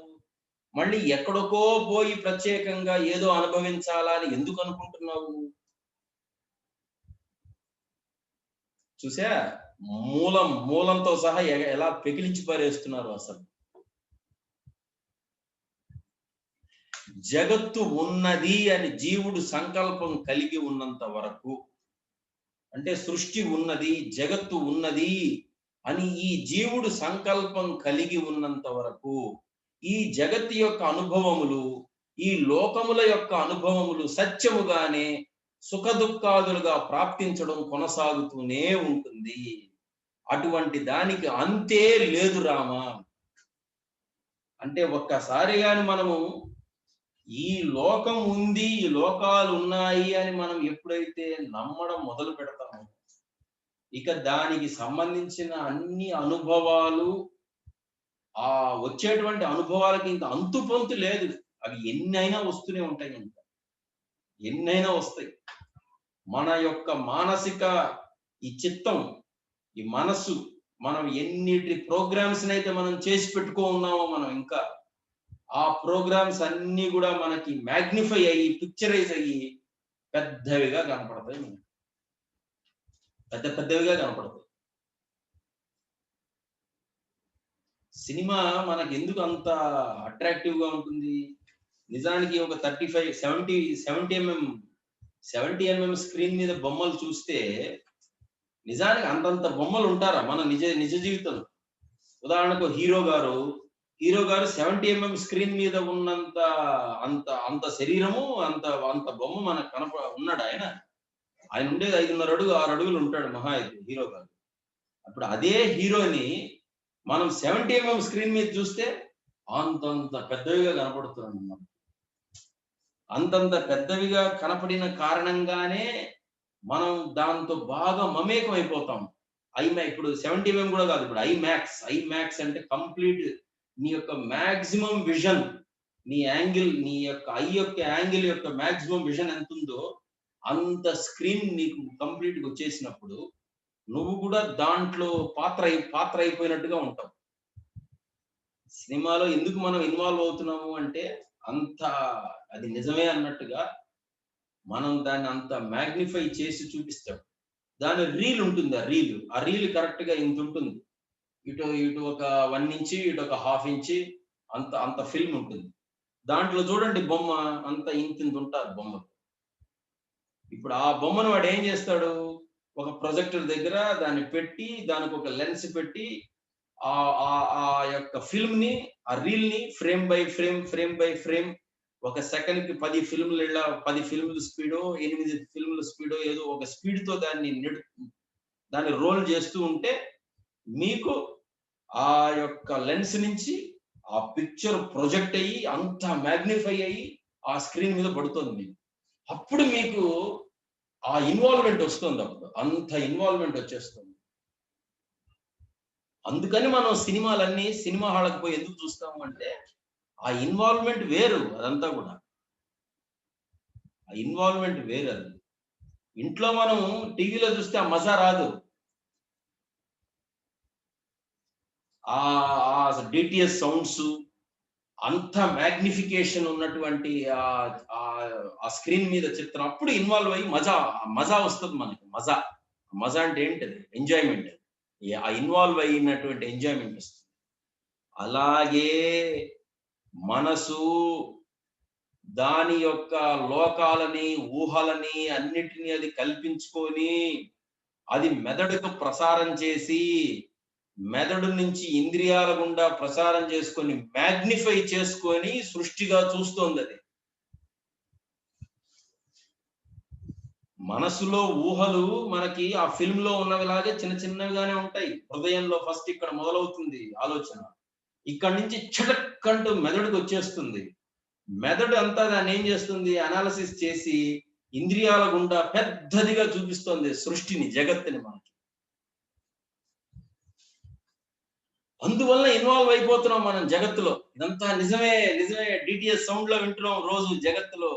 డిటిఎస్ సౌండ్ ఐమాక్స్ సినిమా పెట్టుకుని మనం ఎట్లయితే ఇన్వాల్వ్ అవుతామో ఆ రకంగా చేస్తుంది. భగవాన్ చెప్తారు, ఇది ఎంత భగవాన్ ఇచ్చున్నారు ఎక్స్ప్లెనేషన్ అంతా యోగ వాసిష్టంలో కూడా ఉంది. నీ యొక్క మనసులో ఏర్పడిన అతి చిన్న చిన్న సంకల్పాలే నీ ఇంద్రియాలు మెదడు చేసే మాయరాదంతా పెద్దదిగా చూపిస్తోంది నీకు. అంటే నీకు అన్యంగా బయట ఎక్కడో జగత్తు ఉన్నట్టుగా అది చూపిస్తోంది తప్ప ఎక్కడ ఏమి లేదురా బాబు అని పెద్దవాళ్ళు చెప్తారు. జగత్తు ఉన్నది అని ఈ జీవుడు సంకల్పం కలిగి ఉన్నంత వరకు ఈ జగత్తు యొక్క అనుభవాలు సత్యముగానే సుఖ దుఃఖాదులుగా ప్రాప్తించడం కొనసాగుతూనే ఉంటుంది. దానికి అంతనేదే లేదని మనం మహాశవోపాఖ్యానంలో గమనించాము కదా రామ. మహాశవోపాఖ్యానం అని అది మళ్ళీ ఇంకొక చాప్టర్. ఆ చాప్టర్ మళ్ళీ అది అసలు దాన్ని సపరేట్ గా మొదలు పెట్టుకోవాలి దాన్ని. అది ఎందుకంటే అది మధ్యలో బ్రేక్ ఇస్తే మళ్ళీ దాంట్లో ఉన్న భలే తమాషగా ఉంటాయి క్యారెక్టర్. ఎట్లా అంటే ఒక బ్రాహ్మణ దంపతులు ఇంట్లో చచ్చిపోయి ఉంటారు. అది అసలు వాళ్ళు ఆ సూక్ష్మ మనసుతో ఆ లోకాలకు వెళ్ళిపోయినారని కూడా మనకు తెలియదు. అది సరిగ్గా చదువుకుంటేనే తెలుస్తుంది మనకు. అదంతా వేరే రాజుగా వేరే జన్మలు ఎత్తినట్టు రాజరికం, దాంట్లో మళ్ళీ రాజులు మరణించడం అంటే కలలో కల కలలో కల కలలో కల కలలో కల. యాక్చువల్ గా ఇవన్నీ మన ఇంగ్లీష్ వాళ్ళు అన్ని సినిమాలు తీశారు.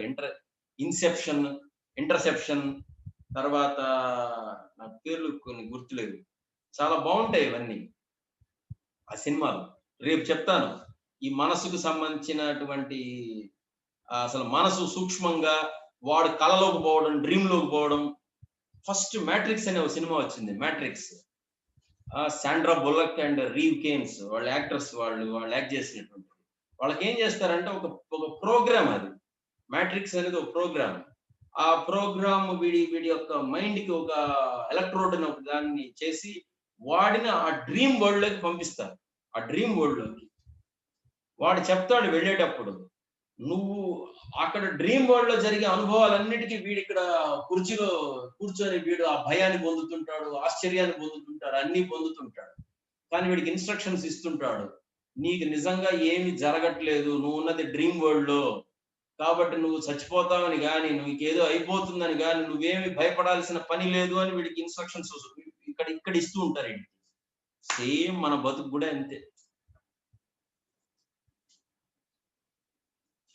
అందరి బతుకు కూడా అంతే. మనం ఉన్నదే ఒక డ్రీమ్ ప్రపంచంలో ఉన్నాము. నేను జగత్తుని ఇలా చూడాలి, నేను ఈ రకంగా శరీరంగా ఉండాలి, నేను ఇలాంటి తల్లిదండ్రులకు పుట్టాలి, ఇదంతా ఆ ప్రోగ్రామ్ చేసేసుకొని ఆ ప్రోగ్రామ్ చేసుకొని నిజంగా వచ్చామంటే నిజంగా లేదు, చేసుకొని ఊరికి అలా చూస్తూ ఉన్నాం అంతే.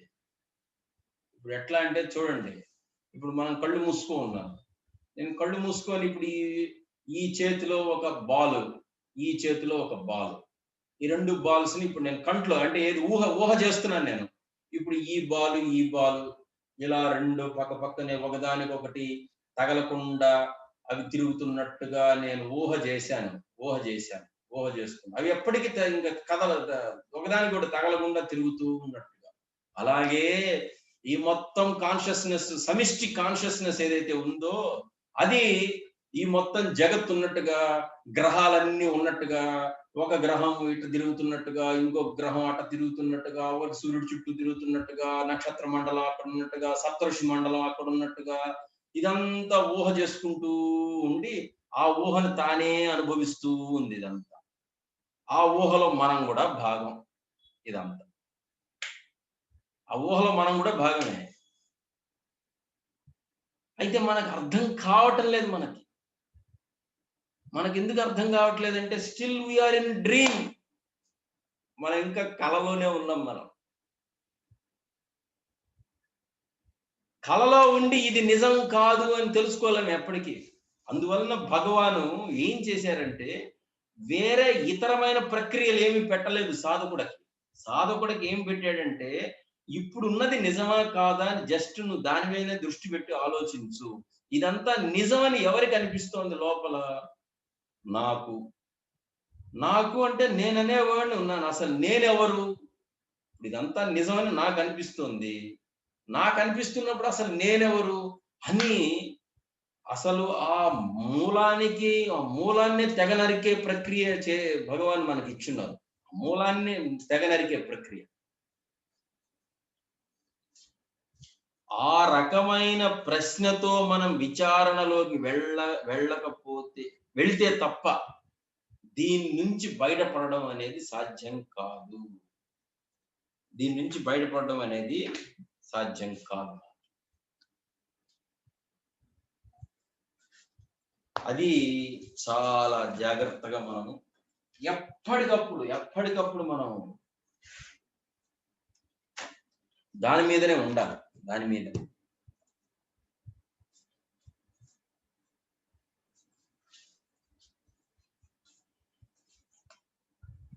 రాబర్ట్ యాడమ్స్ ఏం చెప్తారు చూడండి. మీ ఆలోచనలను చూస్తూ ఉండండి. మీ మనసును దాని ఇష్టం వచ్చినట్టు చేసుకొనివ్వండి. దాని ఇష్టం వచ్చినంత అనూహ్యంగా తయారవని, అనూహ్యంగా కాదు, దాని ఇష్టం వచ్చినంత అసహ్యంగా తయారవనివ్వండి. అది ఏదో భయం గొల్పే ఆలోచనలను మీ ముందు ఉంచుతుంది. అది చేసే పని అట్లాంటిది. అసలు మనసు అనేది ఉన్నదే మిమ్మల్ని ఇబ్బంది పెట్టడం కోసం. మనసు అనేది ఉండడమే ఇబ్బంది పెట్టడం కోసం. హరిశ్చంద్రుడు కథ తెలుసు కదా. హరిశ్చంద్రుడు పక్కన వాడు నక్షత్రకుడు ఉంటాడు. వాడు విశ్వామిత్రుడు శిష్యుడు. ఆ విశ్వామిత్రుడు పంపిస్తాడు వాడిని. నక్షత్రకుడు ఎందుకురా అంటే హరిశ్చంద్రుడిని ఇబ్బంది పెట్టడానికే. వాడి వల్ల ఏం ఉపయోగం లేదు హరిశ్చంద్రుడిని ఇబ్బంది పెట్టడానికే నక్షత్రకుడు లాగా. అందుకే మనం కూడా ఒరే వీడెవడరా బాబు నక్షత్రకుడు తగిలినట్టు తగులుకున్నాడు నాకు వీడు, నేను బాత్రూమ్ పోతే బాత్రూమ్కి వస్తాడు, లెట్రిన్ పోతే లెట్రిన్ దగ్గరికి వస్తాడు, మా ఆవిడతో గదిలోకి పోతే గదిలోకి కూడా వస్తా అంటాడు, ఎవడరా వీడురా నాయన నక్షత్రకుడిలాగా తగిలాడు వీడు నాకు అని అంటాం. అంటే వాడు మనల్ని ఇబ్బంది పెట్టడానికే వాడు తయారై ఉన్నాడు. అట్లా ఈ మనసు అనేది మనకు నక్షత్రకుడిలాగా అది ఎందుకుందిరా అంటే మనకు భ్రమ కల్పించడానికే ఉంది. అది పనికి మాలింది. భ్రమ కల్పించడానికి ఇది నిజం, ఇది నిజం, ఇది నిజం, ఇది నీది, ఇది నీది, ఇది నువ్వు కోల్పోతే ఎట్లా, ఇది నీకు చాలా ముఖ్యం కదా నీ జీవితంలో, దీన్ని కోల్పోతే ఎట్లా, ఇది కోల్పోకూడదు, దీన్ని కాపాడుకోవాలి. ఈ కాపాడుకునే ప్రయత్నంలో మనం కాలికి అంటుకున్న పెంట అశుద్ధాన్ని అది ఏంటి అని ముక్కు దగ్గరికి తెచ్చుకొని వాసన చూడడానికి ప్రయత్నం చేసి అది మొహం అంతా పూసుకున్నాడట. మనం చేసే జీవిత ప్రయాణం అటుంటుంది. ఇది యాక్చువల్ గా భరద్వాజ మాస్టర్ చెప్పిన ఉదాహరణ. ఇది నేను చెప్పింది కాదు, నేను చెప్పేది కాదు.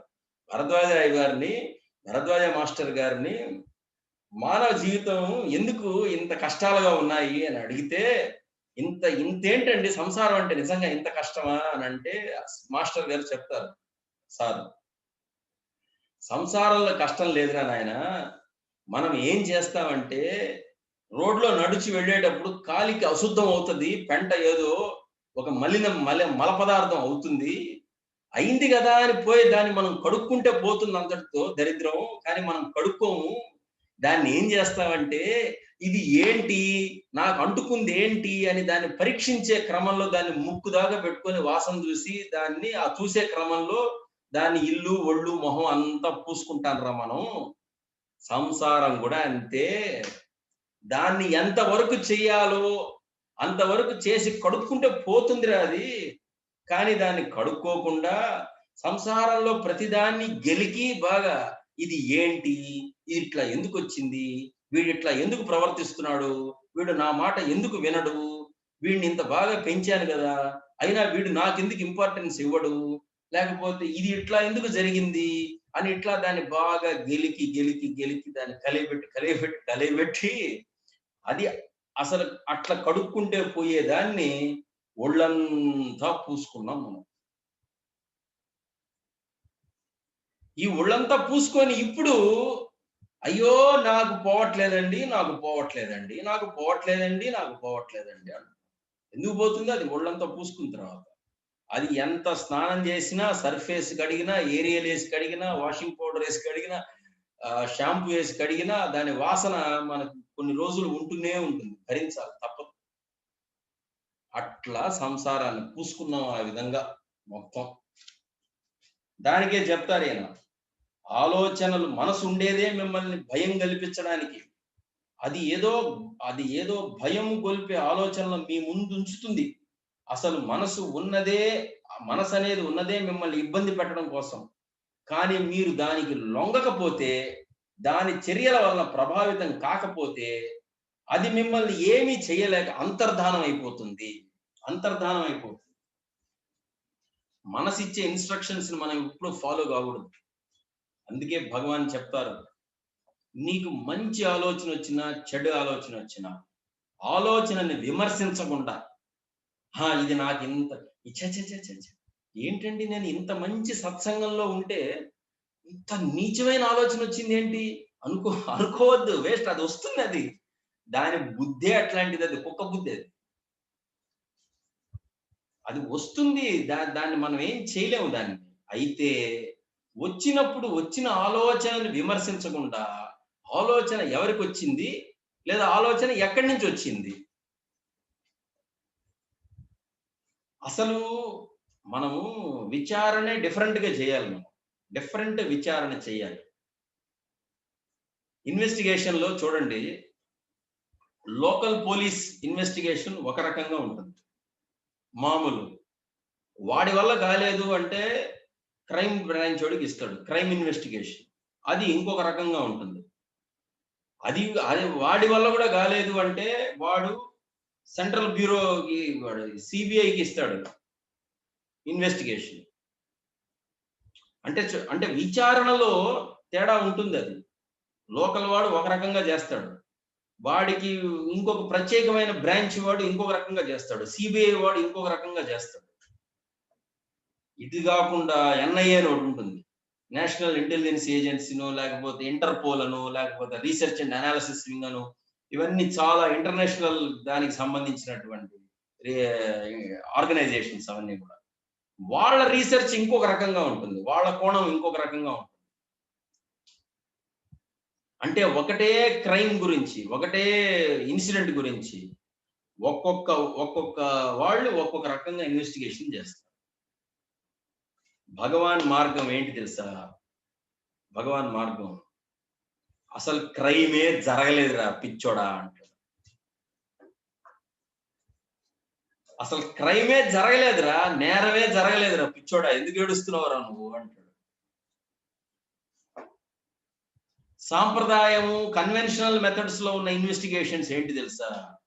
అంటే ఈ లోకల్ ఇన్వెస్టిగేషన్స్, ఇవన్నీ కూడా లోకల్ ఇన్వెస్టిగేషన్స్. అంటే ఒక ధర్మశాస్త్రాన్ని పెట్టుకొని, ఒక నీతి శాస్త్రాన్ని పెట్టుకొని, లేకపోతే ఒక నిర్ణయ సింధు, ధర్మ సింధు ఇట్లాంటివి ఏవో పెట్టుకొని, నీతి శాస్త్రం ఇట్లాంటివి, ఇది పాపం అండి, ఇది మీరు ఇలా చేశారు కాబట్టి మీరు ఇలాంటి ప్రాయశ్చిత్తం చేసుకోవాలండి, రోజు మీరు ఒక ముళ్ళు చేత గుచ్చించుకుంటూ ఉండాలి. కొన్ని ఉంటాయి, కొన్ని ప్రాయశ్చిత్త కాండాలు. కొన్ని ప్రాయశ్చిత్త కాండాలకి రేగు చెట్టు ఉంటుంది కదా, రేగు పళ్ళు. ఆ రేగు చెట్టు కింద కూర్చోవాలి వాడు ఆ గుబురులో. అంటే వాడు చేసిన పాపానికి. ఎప్పుడో చదివాలే ఇది, నేను చాలా చిన్నప్పుడు ఆ నిర్ణయ సింధు, ధర్మ సింధు ఏవో చదివాను. వాడు చేసిన పాపానికి ఆ రేగు చెట్ల మధ్యలో కూర్చోవాలి. ఆ గాలికి ఆ ముళ్ళు వాడికి తగులుతూ ఉంటే వాడు సహించి ఓర్చుకోవాలి దాన్ని. నేను ఇది చేశానండి, ఈ పాపం, దానికి నేను శిక్ష అనుభవిస్తున్నాను నేను అని అనుకుంటూ దాన్ని అనుభవిస్తుంటే అది పోతుంది. అది దానికి ప్రాయశ్చిత్త కాండ అని. కానీ భగవాను ప్రాయశ్చిత్త కాండ కాదు. అసలు క్రైమే జరగలేదురా పిచ్చమొహం వాడ. క్రైమ్ జరిగిందని అనుకుంటున్నావు నువ్వు, క్రైమ్ జరగలేదు. ఆయన ఇన్వెస్టిగేషన్ అలా ఉంటుంది. అలాంటి ఇన్వెస్టిగేషన్ నేర్పించారు మనకి.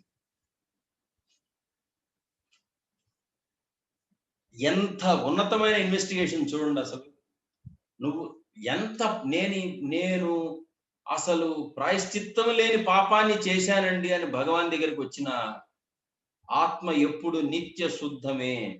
ఆత్మకు పాపం అంటదు. నువ్వు ఆత్మస్వరూపుడివి. పాపం చేశాననే భావనే నిన్ను దహించి వేస్తోంది. కాబట్టి నువ్వెవరో ప్రశ్న వేసుకొని నువ్వు ఆత్మగా ఉండు, నీకు ఏ పాపము లేదు అని ఇంత రిలీఫ్ ఇచ్చారు మానవ జాతికి ఆయన భగవాన్. ఇంత రిలీఫ్ ఇచ్చారు. అయితే దీన్ని ఆసరాగా చేసుకొని దీన్ని ప్రతివాడు అనుకోని పాపం చేసి, పాపము ఇతరులను బాధ పెట్టడము, హింసో లేకపోతే ఇంకొకటి అన్ని చేసి, నేను ఆత్మస్వరూపుణ్ణండి, నాకేమీ లేదండి, కానీ నేను రోజు హింస చేస్తుంటానండి నేను అంటే కుదరదు. అది కుదరదు. మళ్ళీ అట్లా కుదరదు.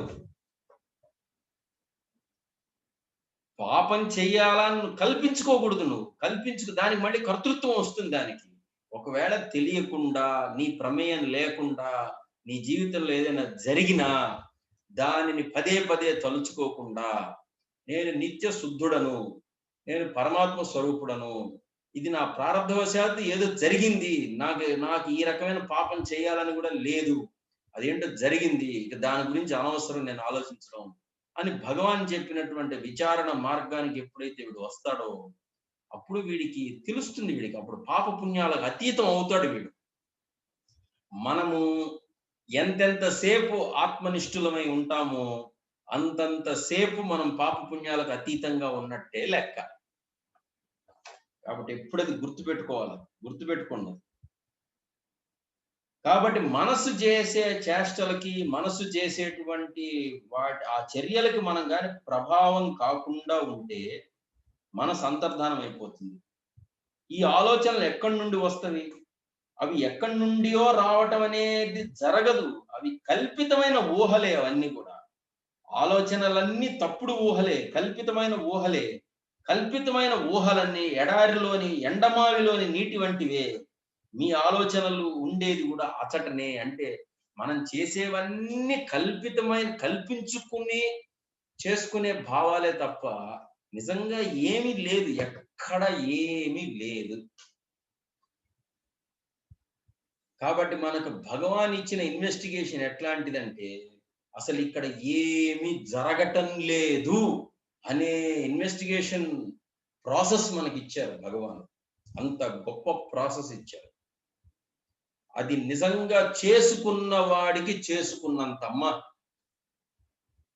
ఎవరైతే ఎంత చేసుకుంటారో దాన్ని అంత. ఇప్పుడు ఇంత గడ్డు పరిస్థితులు ఉన్నాయి ప్రపంచంలో. ఎవడెప్పుడు టపా కట్టేస్తాడో తెలియదు. ఎందుకంటే మృత్యువు మన వెనకే ఉంటుంది అని వేదాంత ధోరణిలో, యోగ వాసిష్టంలోనూ, అష్టావక్ర గీతలో వీటిలో చెప్పినా కూడా మనకు అర్థం కాదు. కానీ ఇప్పుడు అర్థమవుతుందిగా. ఇది వెంటనే ప్రతివాడి వెంటే ఉంది. ఎవరిని ఎప్పుడు బుస్ అని లాక్ వెళ్ళిపోతుందో తెలియదు. డింగ్ అంటాడు వాడు. రాత్రి ఇప్పుడు భలే అంతా వాడు నవ్వుకుంటూ ఆహా ఓహోహో అనే సినిమా చూసి పడుకుంటాడు. తెల్లారి లేపి తట్టుంటే ఏడోడు లేస్తే కదా వాడు. మనం ఏడవలసింది అది నిన్న రాత్రి 2 గంటల దాకా మేము మాట్లాడుకున్నామండి. 2 గంటల దాకా మాట్లాడుకున్నామండి రాత్రి. తెల్లారి 6 గంటలకు లేవలేదండి అంటే నీ ఏడుపుతో నాకేం పని రా అంటది మృత్యు. నీ ఏడుపుతో నాకేం పని. అదే పెళ్ళాం అనుకో భార్య, రాత్రి ఉప్మా అడిగాడండి, ఉప్మా కూడా చేయలేకపోయాను, నా కర్మ, కనీసం ఉప్మా చేసి పెట్టుంటే బాగుండేది. ఇప్పుడు ఎందుకు అనుకోవడం చచ్చిన తర్వాత. రాత్రి ఉప్మా అడిగాడు, అప్పుడే చేసేసి ఉంటే పోయిండేది, అయిపోయిండేది. అప్పుడు బతకిచ్చావు. తెల్లారి నువ్వు చేస్తానా తినడానికి వాడు లేవడు, వాడు అయిపోయింది కథ. ఈ ఏడుపులన్నీ దొంగ ఏడుపులు. నేను చచ్చిన తర్వాత ఏడ్చే ఏడుపులన్నీ దొంగ ఏడుపులు. అవంతా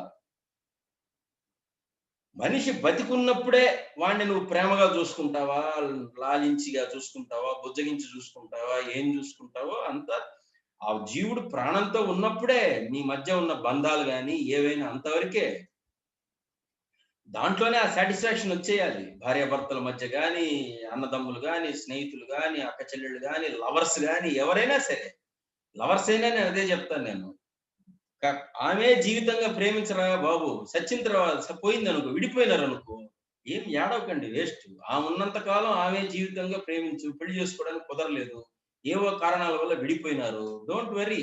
ఉన్నంత కాలం నేను ఆమెను సిన్సియర్ గా ప్రేమించానండి, నాకు దక్కలేదు, నాకు ఏముంది దానికి ఏడ్చేది.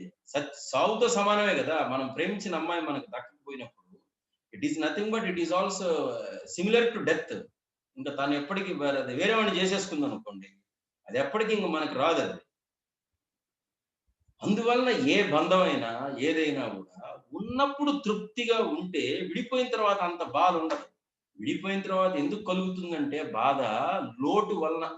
అయ్యో! ఇంకా బాగుండాల్సిందే, ఇంకా బాగా చేసి ఉండాల్సిందే, ఆయన్ని ఇంకా బాగా అర్థం చేసుకొని ఉండాల్సిందే, అయ్యో!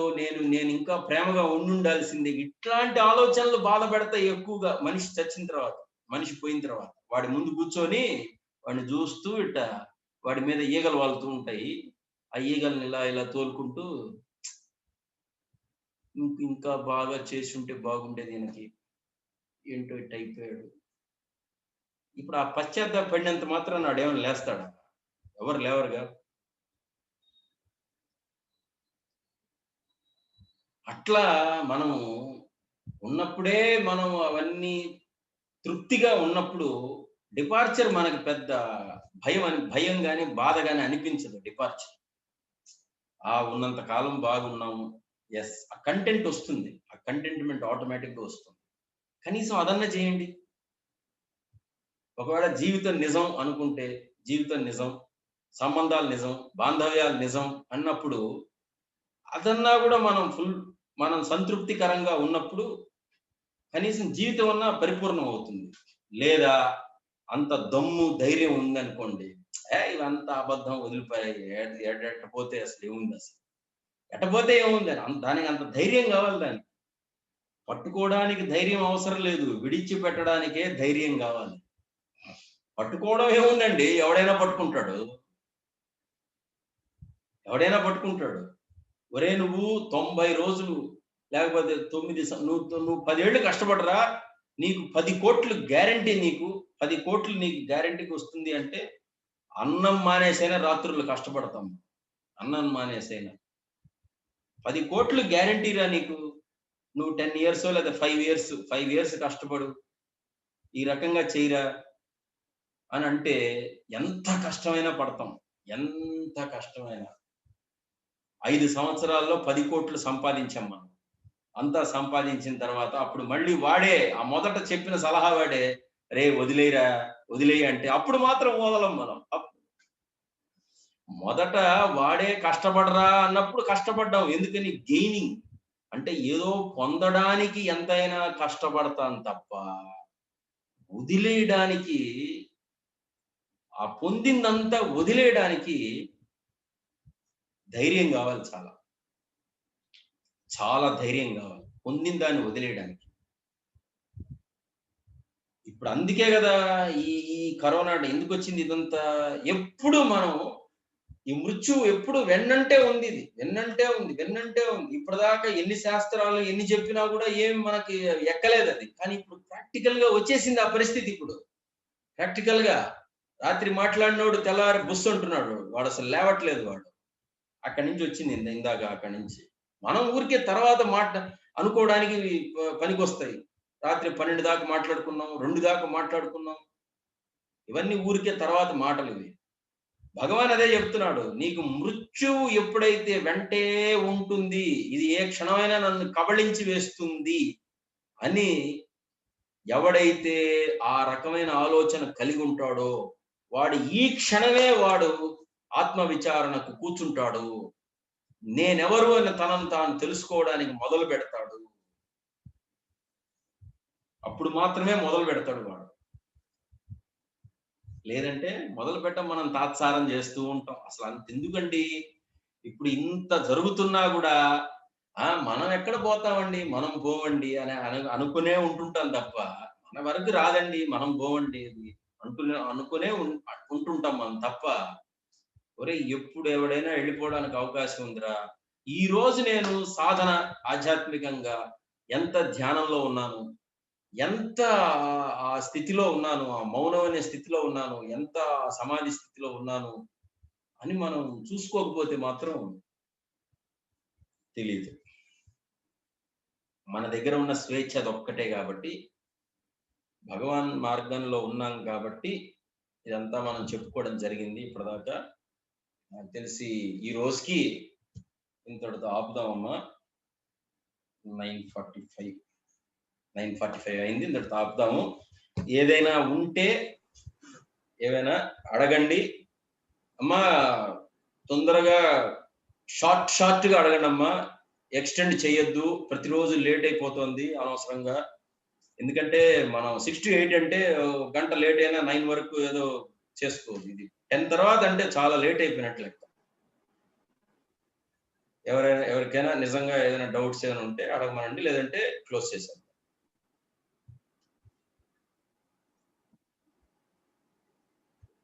సతీష్ గారు, సతీష్ బాబు. నమస్తే గురుగారు. నమస్కారం అండి.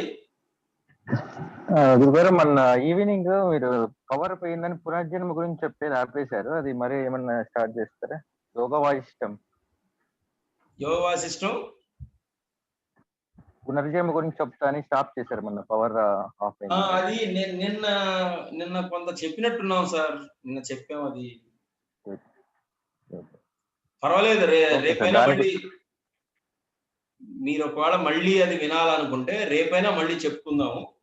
దాని ఎక్స్టెన్షన్ చాలా ఉంది, రేపైనా మళ్ళీ ఒకసారి చెప్పుకోవచ్చు. అక్కడి నుంచి మొదలు. ఇంకోటి సార్, అది జీవుడు ఈ జన్మలో మనం ఆత్మానుభవం పొందలేదనుకోండి, జీవుడు మరణించిన తర్వాత ఏమవుతాడు, అది ఏమన్నా ఉందా సార్? వాడు ఏమేమైతే వాడి వాడి చిత్తమునందు వాడి ఆలోచనలు, భావాలు ఉంటాయో ఆ భావాలను అనుసరించి వాడు మళ్ళీ దానికి అనుగుణమైన శరీరాన్ని తీసుకోవడానికి వాడు ప్రయత్నం చేస్తూ ఉంటాడు. అంటే డీటెయిల్డ్ గా ఏమన్నా ఉందా సార్ యోగ వాసిష్టంలో? ఉన్నాయి. చాలా డీటెయిల్డ్ గా ఉంది దాని గురించి. అదేమన్నా చెప్పుకుందాం సార్, చెప్పుకుందాం.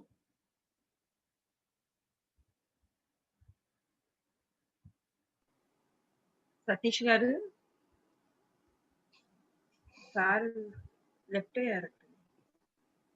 ఓకే, శ్రీనివాస్ గారు మాట్లాడండి. నమస్కారం సార్. నమస్కారం అండి. మీరు నిన్న కూడా మీరు చెప్పే ఈ టైం వేస్ట్ అనే ఒక మాట వాడారు సార్. మీరు అంటే మీ టైం వేస్ట్ అవ్వకూడదు, మా టైం వేస్ట్ అవ్వకూడదు, మీరు దీన్ని సామాన్యంగా తీసుకోవద్దు అనే ఒక మాట వాడడం జరిగింది సార్, అన్నారు కదా సార్? అవునవును. అది ఎట్టి పరిస్థితుల్లో కూడా అది వేస్ట్ అవ్వదని నేను చెప్తున్నాను సార్. చాలా నమస్కారం అండి. ఎందుకంటే సార్ మామూలుగా నేను ఎందుకంటే సార్ నేను చాలా సంవత్సరం నుంచి నేను చాలా క్లాసెస్ విన్నాను సార్. చాలా ఈవెన్ మామూలుగా నేను 4 years నుంచి ఏ ఉద్యోగం లేకుండా నా 36 సంవత్సరాలకే నా ప్రాపంచిక జీవితాన్ని ఫుల్ స్టాప్ పెట్టాను సార్. నాకు దేవుడు ఇచ్చేసాడు, దానికి సంబంధంగా ఏమేమి కావాలో అన్ని ఏర్పాటు చేశాను. నాకు ఒక ప్రశ్న ఉదయించింది సార్, నాకు ఈ వయసుకి ఎవరు కూడా సెటిల్ అవ్వాలా, నాకు అన్ని విధాలు అన్ని ఏర్పడిపోయి, సో ఎందుకో ఈ జన్మ నేను సార్థకత చేసుకోవాలని నా 4 years నుంచి వెయిట్ చేస్తున్నాను సార్. ఈ 1.5 year నుంచి ధ్యానంలో రావడం జరిగింది. అన్ని రాంప సేతు మొత్తం ఒకటి కాదు సార్, నక్షత్రంలో ఇదే పని మీద ఉన్నా. అయితే అష్టావక్ర గీత, రమణ తత్వం గురించి ఎప్పుడైతే మీరు చెప్పారో అరుణ్ మేడం గారిని కలవాలని అనుకున్నాను. పేరవరంలో ఆవిడ కనిపించారు. ఆవిడకి ఇంకా సాష్టాంగం పడడమే ఆలస్యం. అది ఇమ్మీడియట్ గా ప్రాంగణంలో కుదరదు కాబట్టి షేక్ హ్యాండ్ ఇచ్చి వదిలేశాను.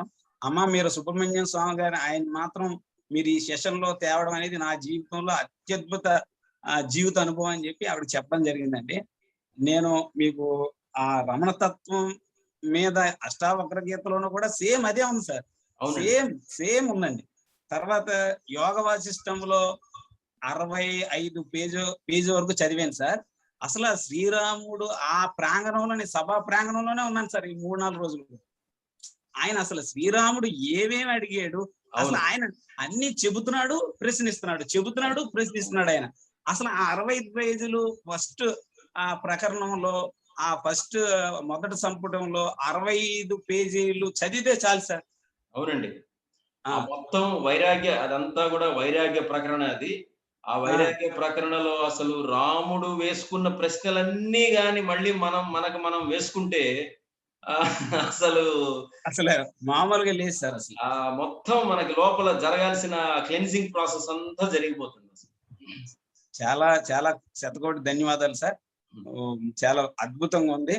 ఇలాగే నెలకి కనీసం 2-3 రోజులైనా మీరు మమ్మల్ని అలా మీ చూపుతో అలా చూసి వెళ్ళిపోతే చాలు సార్, మేము తయారైపోతాడానికి మేము వాగ్దానం చేస్తున్నాం మీకు అరుణ్ గారి తరపు నుంచి.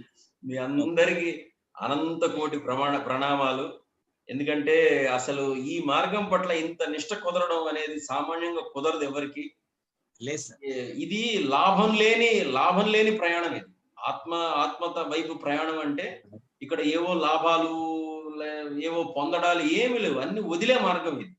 ఈ వదిలే మార్గం పట్ల నిజంగా ఇంత నిష్ట కుదరడం అనేది మీ అందరి రూపంలో నా పరమేశ్వరుడికి నా నమస్కారాలు. ఇంకా అంతకంటే కూడా ధన్యవాదాలు sir. Okay sir, thank you sir. Right sir, right. Thank you Srinivas గారు. ఇలా మీరు వచ్చి చెప్పటం వల్ల ముందు మాకు చెప్పే వాళ్ళకి ఇక్కడ కూర్చున్న వాళ్ళకి సార్ చెప్పగానే బుక్ కొని దీన్ని ఓపెన్ చేయడం కుదరలేదండి. నాకు అదృష్టం ఏంటంటే మీరు ఫస్ట్ ఈ సెషన్ మొదలు పెట్టగానే ఈ 4-5 రోజుల ముందు మా అబ్బాయి తెచ్చి ఇచ్చాడు. 5 పేజీలు చదివాడు. నాన్న చూడు అసలు ఈ శ్రీరాముడు అడుగుతున్నాడు నాన్న మన లోపల ఉన్న ప్రశ్నలని తెచ్చి ఇచ్చాడు. అసలు నేను ఓపెన్ చేయలే. ఇది 15 రోజులు అయింది కొని. అయితే నేను చదవలేదండి. ఆ అష్టావక్ర గీతం మీద నేను ఉన్నాను, ఆ చాప్టర్ చదువుతున్నా. ఆ అష్టావక్ర గీతలో మొదట ప్రకరణంలో చెప్పిందంతా కూడా ఇదే రమణతత్వం గురించే చెప్పారండి అంతా. మీకు 2వ శ్లోకంలోనే దశరథ మన జనక మహారాజు అడిగాడు కదండి, జ్ఞానం ముక్తి వైరాగ్యం ఎలా కలుగుతుందని అడిగితే అష్టావక్రుడు చెప్పిన ఫస్ట్ శ్లోకం ఇదేనండి. ముక్తి మిచ్చేసి చెత్తాత విషయాన్ వజ్యతే క్షమాహర్వ దయాతోష సత్యం పీయూష వజ్యతే అని చెప్పి క్లియర్గా మీకు ఫస్ట్ ఆ విషయం గురించి చెప్పాడండి. ఈ రోజు నేను ఎక్కడికి చేరానంటే శ్రీరాముడు విషయాలు, అసలు విషయం అనేది శరీరాన్ని ఒక్కసారే చంపుతుంది. అసలు విషయాలే కదా జన్మల వేల జన్మల నుంచి మన శరీరాలను తుచ్చంగా నశింప చేస్తుందని చెప్పి ఆ విషయాలే విషయం అని చెప్పి తీరుగా శ్రీరాముడు చెప్పేసాడండి. 63వ పేజీ. మేము ఇంతకు మించి ఇంకేం కావాలండి మనకి? మీ బాబు వయసు? మా బాబు అంటే నాకు 20th కి మ్యారేజ్ అయిపోయిందంటే బాబు సెకండ్ ఇయర్ అండి ఇంజనీరింగ్. అంటే చిన్న వయసు కదా, ఆ బాబు మీకు తీసుకొచ్చి ఇచ్చాడంటే ముందు ఆ బాబుకు నేను పెద్ద నమస్కారం పెట్టాలి. ఎందుకంటే మీరు ఇప్పుడు వచ్చారు, మేము ఇక్కడ కూర్చున్నాం, ఇప్పుడు వచ్చాము. ఆ బాబు ఇప్పటికే యోగ వాసిష్టం గురించి చదివి మీకు చెప్పే అంత స్థితిలో ఉన్నంటే మరి ఆ బాబు స్థితి కూడా మేము పర్లేదండి, బాగానే చేస్తారు. Thank you sir. మీకు శతకోటి వందనాలు, కృతజ్ఞతలు మేడం. అంత భగవానికి సుబ్రహ్మణ్యం సార్కి అంత మాదేం లేదు ఇక్కడ. Thank you sir. Okay masters, ఇంకెవరైనా సార్తో మాట్లాడతారా? నాకైతే ఏమీ మాట్లాడాలని అనిపించట్లేదు. ఎందుకంటే ప్రతిదీ క్లియర్ గా, అంటే అసలు ఈ సార్కి జ్ఞానం ఎక్కడి నుంచి వస్తుంది? సినిమాల దగ్గరికి వెళ్ళిపోతున్నారు, మళ్ళీ చిన్న ఆడవాళ్ళ గొడవల దగ్గరికి వెళ్ళిపోతారు, సైన్స్ దగ్గరికి వెళ్ళిపోతున్నారు. అసలు ఏ మూల నుంచి ఎన్ని మూలల నుంచి సబ్జెక్ట్ తీసుకొస్తున్నారు నేను ఇలా వింటూ ఉన్నాను. అంటే ఢిల్లీ నుంచి గల్లీ దాకా అని ఒక చిన్న నానుడు ఉంటుంది కదా, అలా చెప్తున్నారు సార్ యోగ వాసిష్టం గురించి కానీ దీని గురించి కానీ. అంతే ఆ ఎక్స్ప్లెనేషన్ అసలు ఎక్కడి నుంచి వస్తుంది సార్ మీకు? అసలు ఇది నాకేం అర్థం కావట్లేదు. ఇలా చూస్తూ ఉన్నా ఈ రోజు మాత్రం. శ్రీనివాస్ ఏం తెలియదమ్మా, మీతో పాటు నేను కూడా వింటూ ఉంటాను. శ్రీనివాస్ గారు మాట్లాడండి సార్. హలో సుబ్రహ్మణ్యం గారు, బాగున్నారండి? బాగున్నాను సార్, నమస్కారం. సుబ్రహ్మణ్యం గారు గుర్తుపట్టారా? లాస్ట్ ఇయర్ మనం కలిసాము. హోమియోపతి డాక్టర్ జనార్దన్ రెడ్డి గారు పరిచయం చేశారు నన్ను మీకు. Okay, right. బాగున్నా, ఇట్స్ వెరీ నైస్ అండి again interacting with you. Very nice. బాగున్నా. సుబ్రహ్మణ్యం గారు, ఒక క్వశ్చన్ ఉందండి. I wanted to ask. అంటే ఈ క్వశ్చన్ వల్ల మీ ఛాన్స్ వల్ల చాలా మంది బెనిఫిట్ అవుతారని I want put it in this satsang. ఇప్పుడు మనము చాలా విషయాలు డే టు డే లైఫ్ లో వాళ్ళు మనకి అన్యాయం చేశారు, వాళ్ళు మనకి మోసం చేశారు, మన ఆస్తులు అన్ని దోచేశారు, లేకపోతే ఆఫీసుల్లో వాళ్ళు పాలిటిక్స్ ప్లే చేసి యూనో చాలా డిఫికల్టీస్ లో మనం పెట్టేశారు. ఇవన్నీ మనం అనుకుంటుంటాం కదా. But when everything is predestined, వాళ్ళు అలా చెయ్యాలన్నది కూడా they didn't have a choice కదా. The universe made them do that way కదా. ఇప్పుడు ఒకళ్ళు మోసం చేసి వాడి ఆస్తులన్నీ లాగేసుకున్నాడు అని వాళ్ళు దూషించడము, వాడి మీద పగపట్టడము ఇవన్నీ చేస్తుంటారు. But the real truth is that it was destined to happen. అందుకే వాడికి ఆ బుద్ధి కలిగి ఇలా యూనో మాయ చేసి కప్పం చేసి ఇలా చేయడం జరగదు కదా, అలానే అర్థం చేసుకోవాలి కదా మనం అది. అవునండి, అవును, 100% ఎందుకంటే బుద్ధి కర్మానుసారిణి, ఎప్పుడు అది గుర్తుపెట్టుకోండి. బుద్ధి కర్మానుసారిణి అంటే మన ద్వారా ఏ రకమైన కర్మ జరగాల్సి ఉంటుందో దానికి సంబంధించిన ఆలోచన వస్తుంది. అది బుద్ధి కర్మానుసారిణి అంటే. అంటే intellect follows action but not action follows intellect. ఈ రెండింటికి డిఫరెన్స్ అర్థమవుతుంది కదా.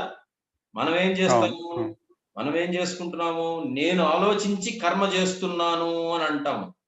తప్పది.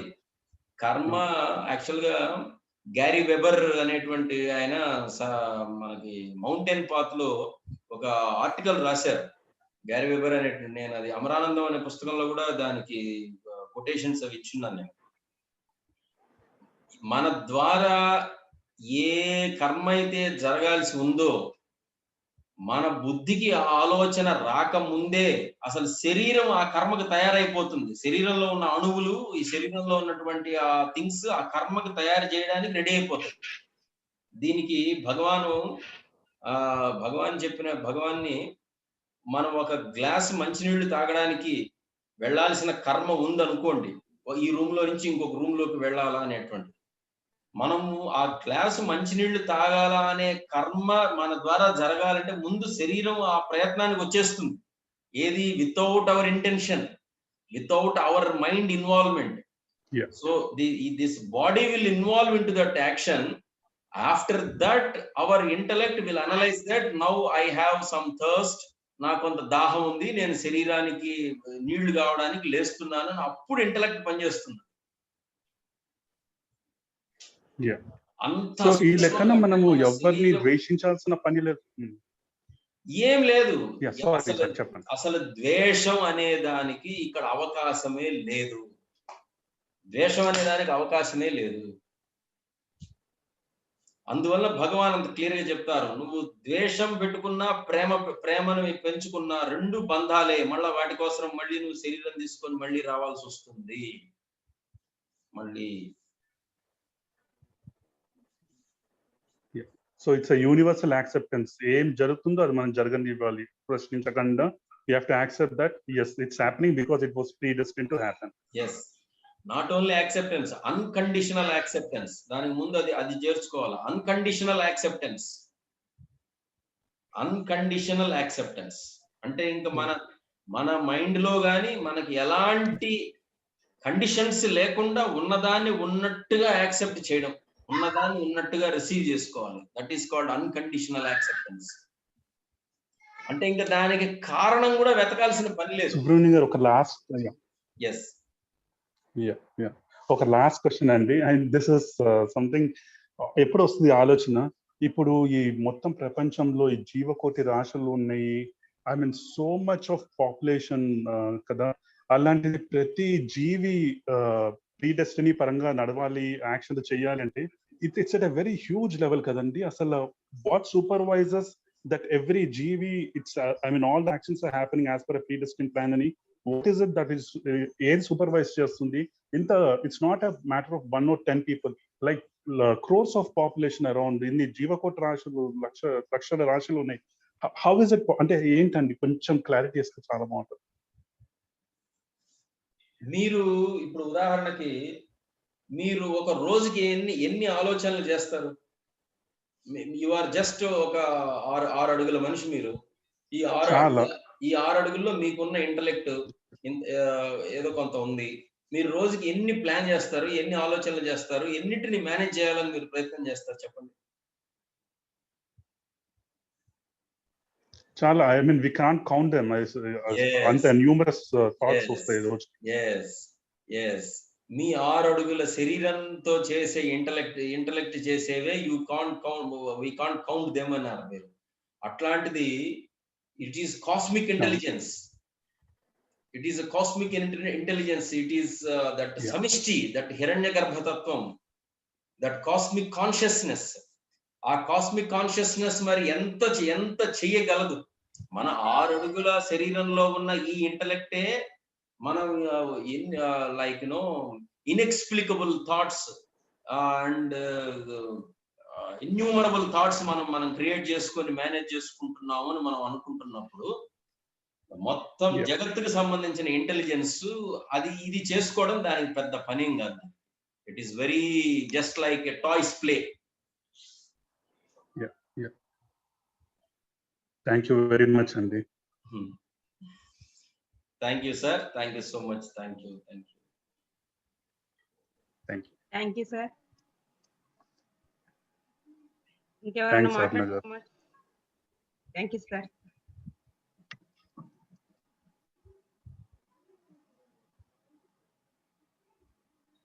ఓకే సార్, ఇంకా కంప్లీట్ చేసుకుందాం.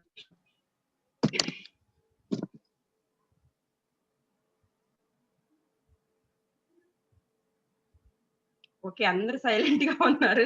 ఓకే, థ్యాంక్ యూ మాస్టర్స్ అందరికి. Okay, thank you sir. మీరు ఇలాగే సార్ అడిగినట్టు నెలకి అయిపోయింది ఉంది, అదొకటి గుర్తుపెట్టుకుంటారని చెప్తున్నాను మళ్ళీ సభాముఖంగా. నాదేం లేదు సార్. అసలు మీరు చెప్పింది ఏమీ అర్థం కాలేదు, ఏమీ వినపడలేదు.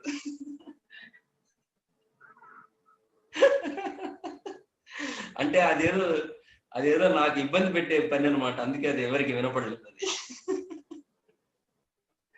అది మీకు వినిపించింది, బాగా వినిపించింది కాబట్టి, వినిపించింది కాబట్టి వినిపించలేదని చెప్పారు, లేదంటే అది కూడా వచ్చేది కదా. లేదమ్మా, నేను చెప్పింది వినిపించింది కాబట్టి వినిపించలేదని చెప్పారు. లేదు, అంటే నా ఇక్కడ నెట్వర్క్ ఏదో ప్రాబ్లం ఏమో మరి, అంత క్లమ్జీగా ఓవర్లాప్ అయింది మొత్తం, వాయిస్ అంతా ముద్దగా వచ్చింది. మత్తులో ఉన్న పేషెంట్ మాట్లాడు, నెట్వర్క్ లో చూపిస్తుంది. ఏంటి చెప్పండి, ఇప్పుడు చెప్పండి, వింటాను. అవునా, ఓకే సార్. అంటే నెలకి కొన్ని రోజులు మాకు సెషన్స్ కావాలి కంటిన్యూగా, నెలకి అని అడుగుతున్నారు సార్. అందరి తరపున నేను మిమ్మల్ని అడుగుతున్నా సార్.